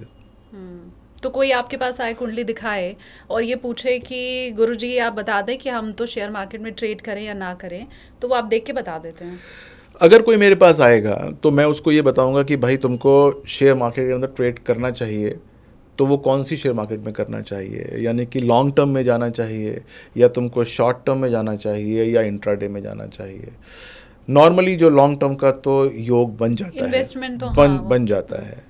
आपको इंट्राडे में जाना भी चाहिए कि नहीं जाना चाहिए, आपको ऑप्शन ट्रेडिंग में जाना चाहिए कि नहीं जाना चाहिए, और अगर जाना चाहिए तो आपको अपने कितने रिजर्व्स के साथ जाना चाहिए। आपको ऑल आउट तो नहीं जाना चाहिए कि पता लगा कि सारा लगा दिया आपने और उसके अंदर चले गए। और कौन कौन से समय पे जाना चाहिए, कब आपको जो है आपके लिए वर्जित है जाना या आपको उसके अंदर बिल्कुल नहीं जाना, क्योंकि आपके ऊपर से कौन कौन सी ट्रांजिट कब हो रही है, ये बहुत रेगुलेट करती है आपके चंद्रमा को कि उसके ऊपर से क्या क्या निकल रहा है इस समय। तो यदि उसको ये समझ में आ जाए तो ऑप्शन ट्रेडिंग के अंदर भी कुछ पैसे कमा लेगा, डेरिवेटिव मार्केट में भी कुछ पैसे कमा के ले आएगा, इंट्राडे करता होगा तो वहाँ से भी कुछ पैसे ले आएगा। और इसमें सबसे बड़ी चीज़ होती है समझ। वो समझ अगर आपके पास है तो फिर ज्योतिष का सहारा भी ले लो, दोनों का कॉम्बिनेशन मिल जाएगा तो पैसे भी बन जाएंगे। मैं देखता हूँ कि जिसको समझ नहीं होती वो ज़्यादा कमा लेते हैं। अच्छा, सीरियसली? क्योंकि जिसको समझ होती है वो तो सोचता है कि मेरे पास 3-4 ज्ञान की किताबें मैंने पढ़ ली हैं, हाँ। 2-4 मैंने कोर्सेज पढ़ लिए हैं, कर लिए हैं, हाँ। और मुझसे बड़ा तो अब खिलाड़ी कोई है ही नहीं है। वो तो ऐसे खेलना शुरू करते हैं। और होता यह है कि जो नए नए जाते हैं इस मार्केट के अंदर, हाँ। पहले महीने 2 महीने तो उनको पैसे मिल जाते हैं, पता लगा 10-20-50 लाख रुपए अकाउंट के अंदर आ भी गए। हाँ, और उसके जब वो अनपढ़ है तब जब अनपढ़, जैसे ही वो अपनी ज़्यादा विवेक लगाना शुरू करते हैं तो पता हाँ। लगा सबका सब जितना कमाया होता है, चलो वो तो कोई बात नहीं, लेकिन जो अपना मूलधन होता है वो भी चला जाता है। लोग घर भी बेच देते हैं ये सोचते हुए कि मैं जो हूँ जितना मैंने गंवाया था उसको मैं रिकवर कर लूँ। मेरे पास एक एग्जाम्पल है, कहाँ का एग्जाम्पल था वो, देहरादून का एग्जाम्पल था। उसकी शॉप थी और बहुत अच्छी शॉप थी, चाय बेचता था वो, और समझिए कि सुबह से लेकर शाम तक चाय बेचता था और काफ़ी अच्छा धन कमाता था। और एक ऐसी जगह पर शॉप थी जो कि बहुत प्रोमिनेंट जगह थी देहरादून के अंदर। उस व्यक्ति ने शेयर मार्केट का चस्का लग गया। सबसे पहले तो वो छोड़ दिया अपने नौकरों के ऊपर और वहाँ पर लग गया, और वहाँ पर कुछ नुकसान हो गया। कुछ नुकसान हो गया तो जो दोस्त यार होते हैं उनसे कुछ पैसे ले लिए, वो ख़राब कर दिए। फिर उसके बाद उसको लगा कि नहीं अब तो मैं सीख चुका हूँ, तो उसने क्या किया कि अपनी शॉप जो है वो गिरवी रख दी बैंक के अंदर, और उसके बाद उससे खेलना शुरू किया और वो भी समाप्त हो गया। अब वो समाप्त ऐसे हो गया कि उसको वो शॉप अपनी बंद करनी पड़ी, यानी कि जो वो एक उसका बिजनेस चल रहा था, हाँ। वो भी बंद हुआ और बाकी जितना पैसा उसके पास था वो भी समाप्त हो गया। और अभी भी दिमाग में जुनून ये है कि अगर मुझे कोई 1-2 करोड़ रुपए दे दे तो मैं जितना पैसा मैंने 5-7 करोड़ रुपए गंवाया है वो मैं ऐसे कमा लाऊंगा। अभी भी ये जुनून है। मैंने उसको, जब वो मेरे पास आया, मैंने उसको बोला, मेरे भैया तुम ना दोबारा से अपना काम शुरू करो, चाय यहाँ नहीं बनाते थे कहीं और बनाओ। तुम्हारे कुंडली के अंदर 1-1.5 साल के बाद फिर से एक पॉजिटिव योग आ रहा है, शनि का ट्रांजिट तुम्हारे लिए अच्छा हो जाएगा, तुमको पैसे देना शुरू कर देगा। अरे सर, मैंने तो इतना पैसा गंवा चुका हूँ, वहाँ पर मुझे क्या मिलेगा? मेरी तो 10-15 हज़ार की अगर आप रोज़ की सेल भी कर देंगे तब भी मैं कैसे अपना ब्याज चुकाऊँगा, ये करूँगा। मुझे तो आप बस ये एक उपाय बता दीजिए कि मुझे लोन मिल जाए कहीं से, और मेरे को कोई वो व्यक्ति लोन दे दे, और मैं किसी को टोपी पहना दूँ या तो मुझे पैसे मिल जाए और मैं फिर से इस काम के अंदर लग जाऊँ। और मैंने उसको ये बताया कि तुम्हारी कुंडली में योग नहीं है ये, पर वो मेरी बात नहीं माना। वो समझते हैं ना कि वो नहीं माना, चला गया। अब मुझे ये पता नहीं है क्या किया क्या नहीं किया, लेकिन he is not doing anything, बल्कि उसने और पैसे कहीं से लेके गंवा दिए। मुझे ये सीख आपकी बात से ये मिली, मैं चाहती हूँ व्यूवर्स को जो सीख मिली वो भी कमेंट में आप लिखें कि पहला तो शेयर मार्केट में काम करते समय अपने आप को बहुत ज़्यादा ज्ञानी समझने की ज़रूरत नहीं है कि मुझे तो सब आ गया है, मुझे नुकसान और घाटा हो नहीं सकता। दूसरा, लत नहीं लगानी है ट्रेडिंग की, इन्वेस्टमेंट की लत आप लगाइए। मैं हमेशा ये सलाह देती हूँ कि जितना हो सके ज़्यादा से ज़्यादा इन्वेस्ट करो, लेकिन ट्रेडिंग की सट्टा जिसे हम कहते हैं उसकी लत आपको नहीं लगानी है। लेकिन ये कहानी सुन के हो सकता है आपका टेक अवे कुछ और हो, आपने कुछ और सीखा हो, तो मुझे कमेंट करके आप बताइए, आपके ज्ञान से मुझे भी कुछ सीखने को मिल जाएगा।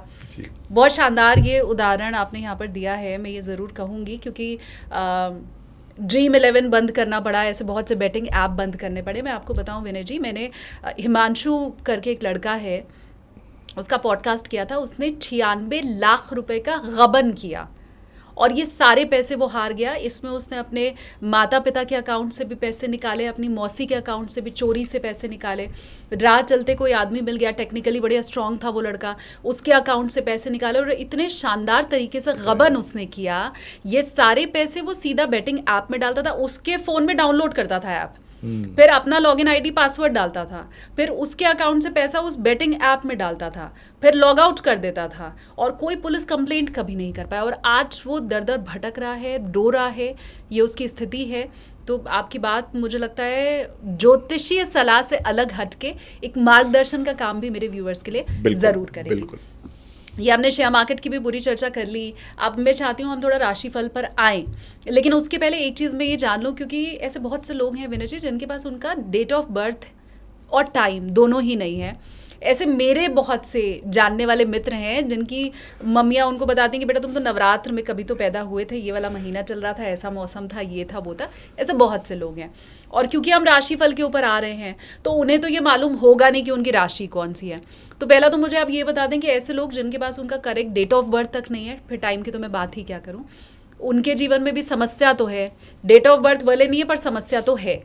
वो आपके पास आएंगे तो आप क्या निराकरण करेंगे? उनको मेरे पास कुछ समय लेके आना पड़ेगा और कुछ ज़्यादा देर बैठना पड़ेगा, क्योंकि मैं उनसे कुछ क्वेश्चंस पूछूंगा उनके जीवन के बारे में। और जब मैं उनसे क्वेश्चंस पूछूंगा तो मुझे उनके ग्रहों की प्लेसमेंट्स के बारे में पता लगना शुरू हो जाएगा। और वो क्वेश्चंस कुछ ज़्यादा भी हो सकते हैं, यानी कि 25, 30, 50, 60 क्वेश्चंस हो सकते हैं, जिससे कि बहुत सारी बातें जो हैं वो मुझे अपनी बताएंगे जो कि भूतकाल में निकली हैं, गुजरी हैं, उससे उनकी कुंडली बन जाती है। लेकिन और भी बहुत सारे तरीके हैं। ये तो तब है जब उसको कुछ नहीं पता कि कौन सा महीना था, कौन सा दिन था और कब था, उसे कुछ नहीं पता। लेकिन ऐसे बहुत सारे लोग होते हैं जिनको दिन पता होता है, समय का ज्ञान नहीं होता है, तो वो भी कुछ कम क्वेश्चंस के अंदर समय पता लग जाता है। अगर कुछ मिनटों का फ़र्क है तो वो भी बहुत ज़रूरी है, क्योंकि जो एस्ट्रोलॉजी फॉलो करते हैं उन्हें तो ये पता ही है कि अगर हमारे कुछ मिनटों से भी हॉरोस्कोप इधर से उधर हो जाए तो हमारे जो डिविजनल चार्ट्स हैं वो सारे के सारे अस्त व्यस्त हो जाते हैं। यानी कि D60 चार्ट जो है 50 सेकंड के अंदर ही चेंज हो जाता है।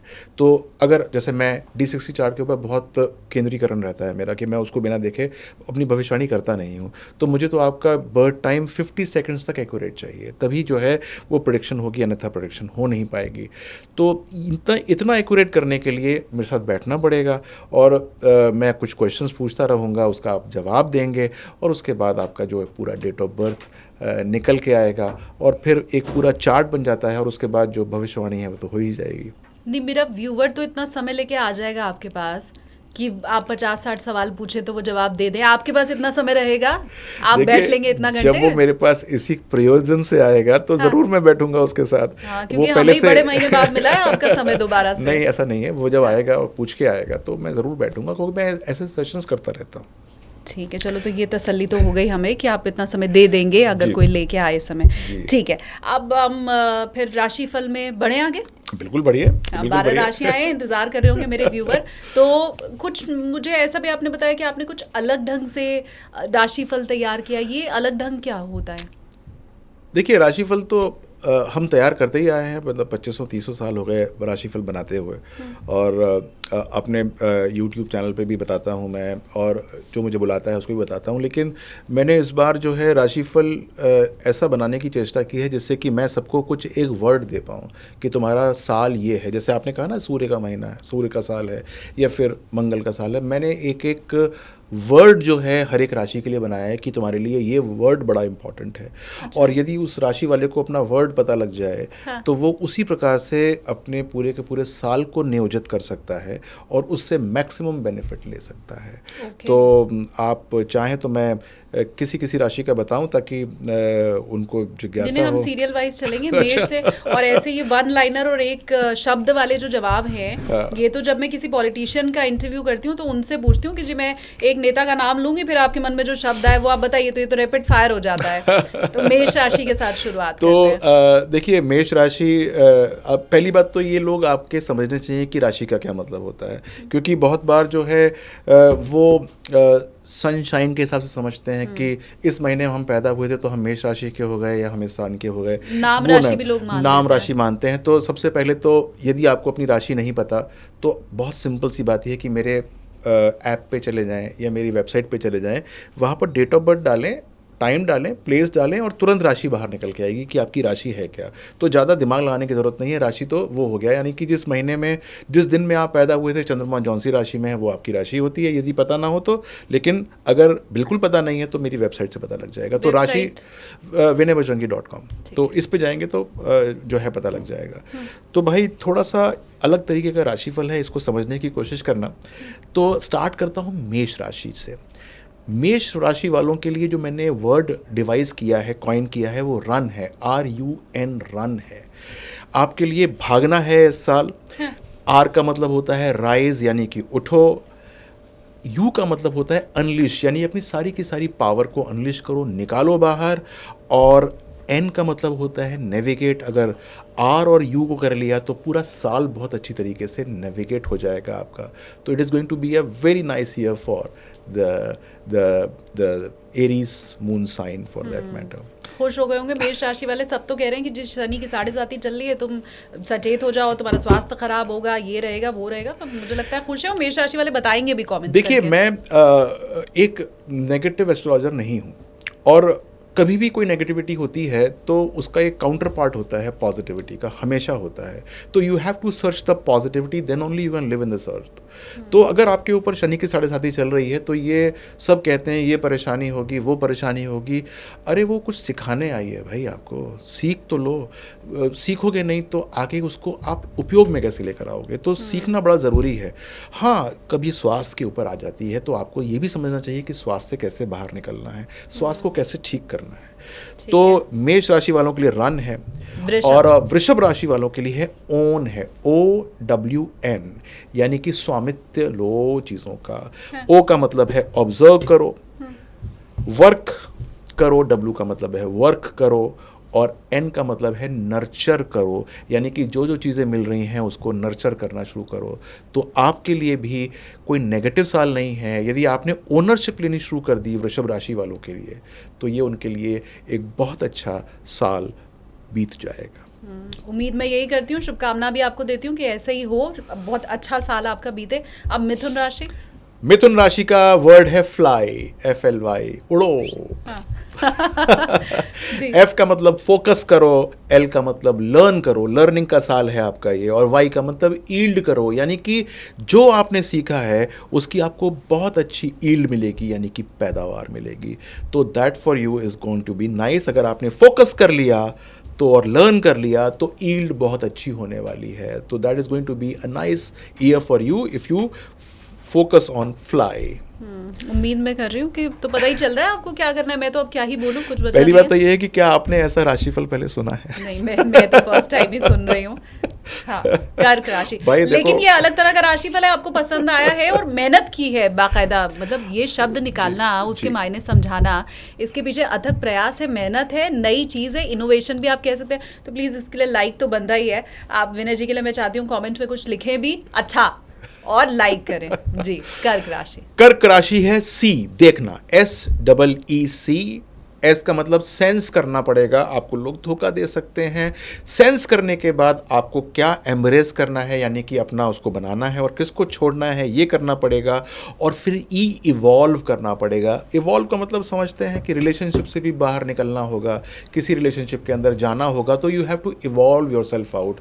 तो आपके लिए सी है कि आपको हर काम जो है वो देख समझ कर, सोच समझ के करना है। First you have to sense, आपको सेंस की पावर आनी चाहिए, एम्ब्रेस होना चाहिए, इवॉल्व कर जाएंगे आप तो साल आपके लिए अच्छा हो जाएगा। शुभकामना कर्क राशि वालों को भी। अब सिंह राशि। अब सिंह राशि वालों के लिए विन, WIN, विन। आपको काम करना है, वर्क, वर्क। और फिर आपको इंस्पिरेशन भी मिलेगी, लेकिन आपको इंस्पायर करना है लोगों को, आप इंस्पायर करेंगे। और फिर जो जो आपने इंस्पायर किया है या आपको जो इंस्पिरेशन मिली है उसको आप नर्चर करेंगे। ये आपके लिए बड़ा इम्पॉर्टेंट 3 वर्डर काम है, क्योंकि बिकॉज इसका मतलब ही ये है कि इवेंचुअली जब आप अपने पूरे साल को देखेंगे सन 2026 के अंत में आते आते, तो आप देखेंगे वास्तव में ये विन हो गया है आपके लिए। You have become a winner. जितने आप थे उससे अपने आप को 25% ज़्यादा पाएंगे साल के अंत में। क्या बात है। हालांकि आपने जैसे ही विन बोला तो मुझे तो लगा ये जीत जाएंगे, फिर आपने बड़ा सारा काम गिना दिया कि तुम्हें ये भी करना है, ये भी करना है, ये भी करना है।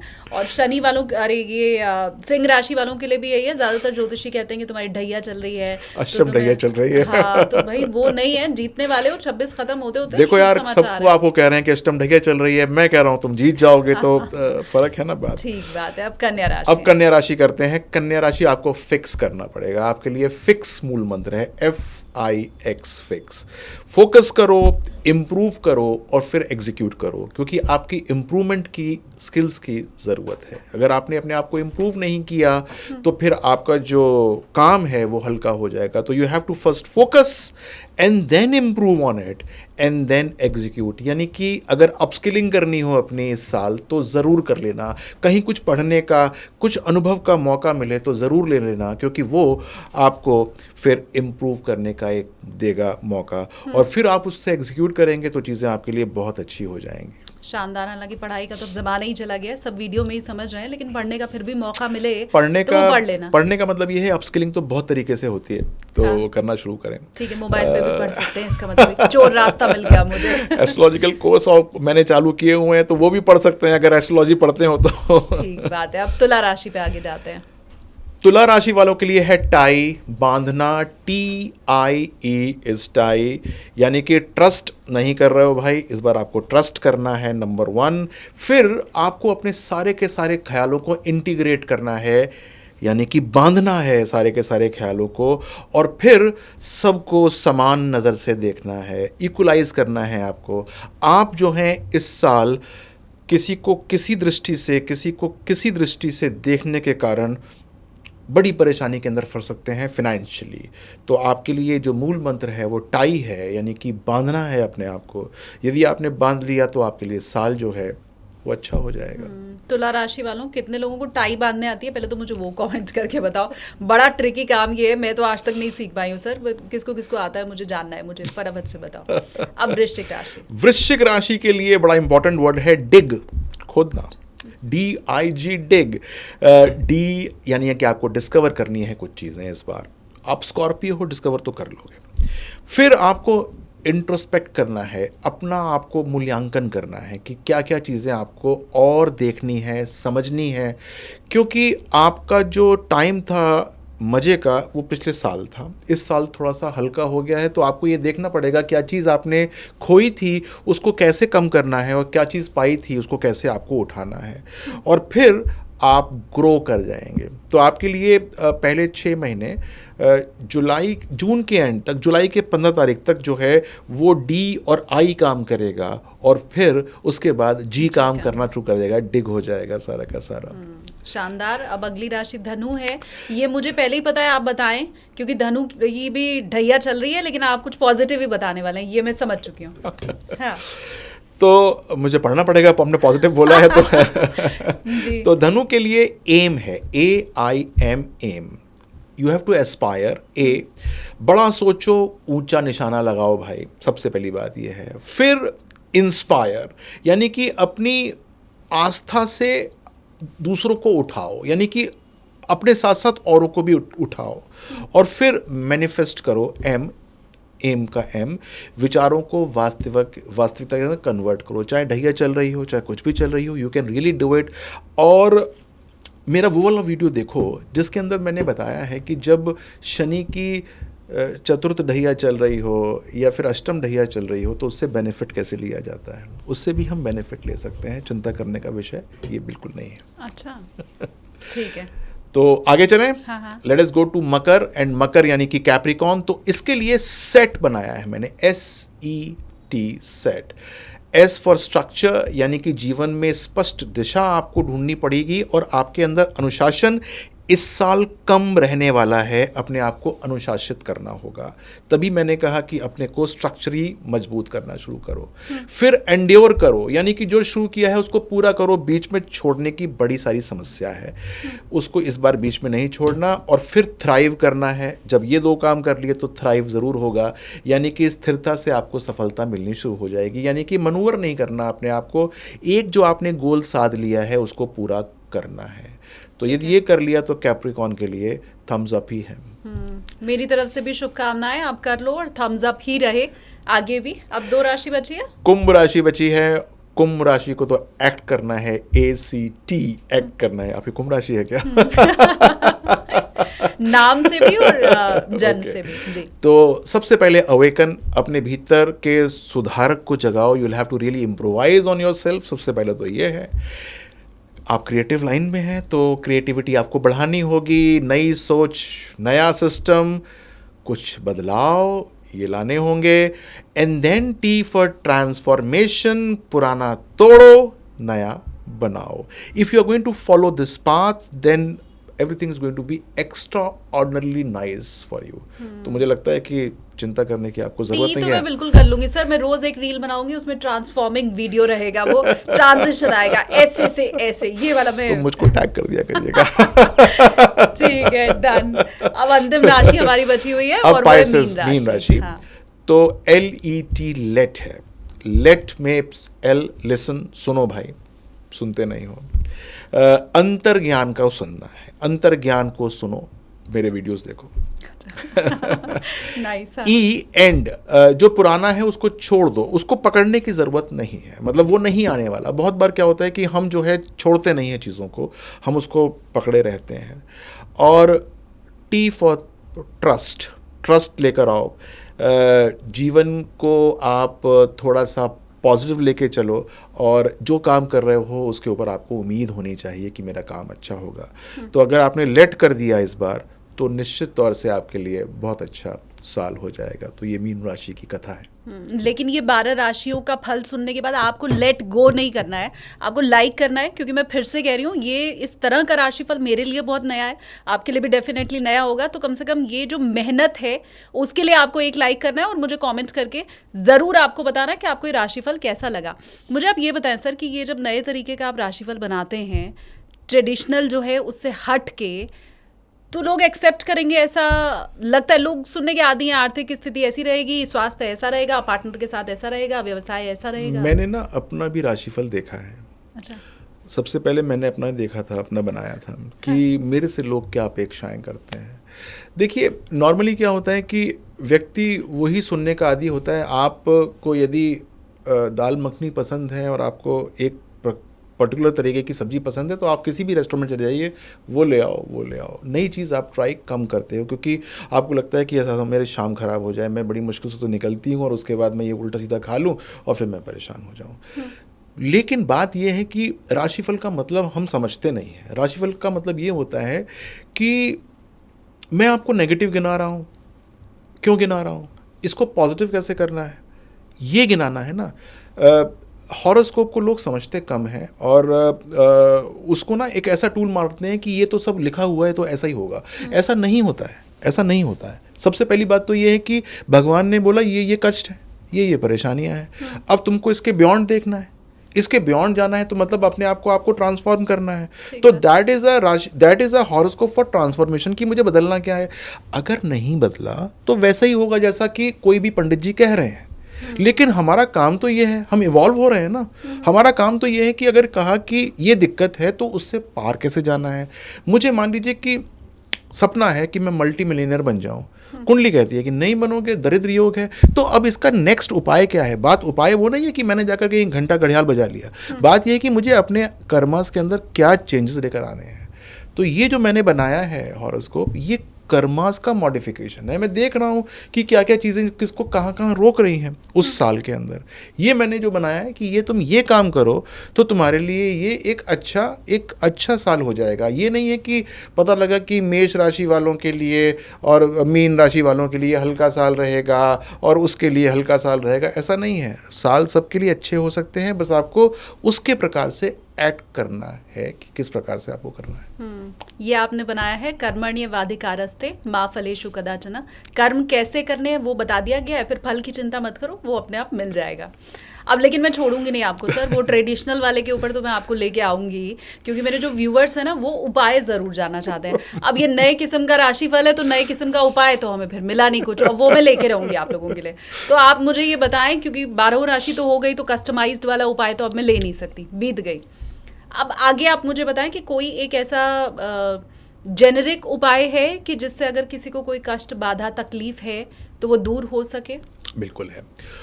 और उसके अंदर बजरंगी जी काम आते हैं, हनुमान जी काम आते हैं। हाँ। तो हनुमान जी की आराधना करना बड़ा ज़रूरी है, बहुत इम्पॉर्टेंट है। वही एक ऐसे कैरेक्टर हैं, ऐसे भगवान हैं जिन्होंने बिना किसी पर्सनल लाभ के लिए अपना पूरा जीवन व्यतीत किया, पूरा का पूरा। और मज़े की बात यह है कि ये बहुत कम लोग जानते हैं कि आपकी कुंडली का हर एक भाव हनुमान जी से जुड़ा हुआ है, हर एक भाव। आप कोई जेनेरिक उपाय करना चाहता है ना, हनुमान जी का कोई भी उपाय कर ले। क्यों? क्योंकि आप चाहे मीन राशि के हों, मीन राशि का मतलब कंट्रोल्ड बाय बृहस्पति यानी कि भगवान विष्णु अनुज हो जाते हैं, वो हनुमान जी अनुज हो जाते हैं उनके। चाहे आप किसी को भी ले लीजिए तो आपका हनुमान जी से कनेक्शन बन जाता है।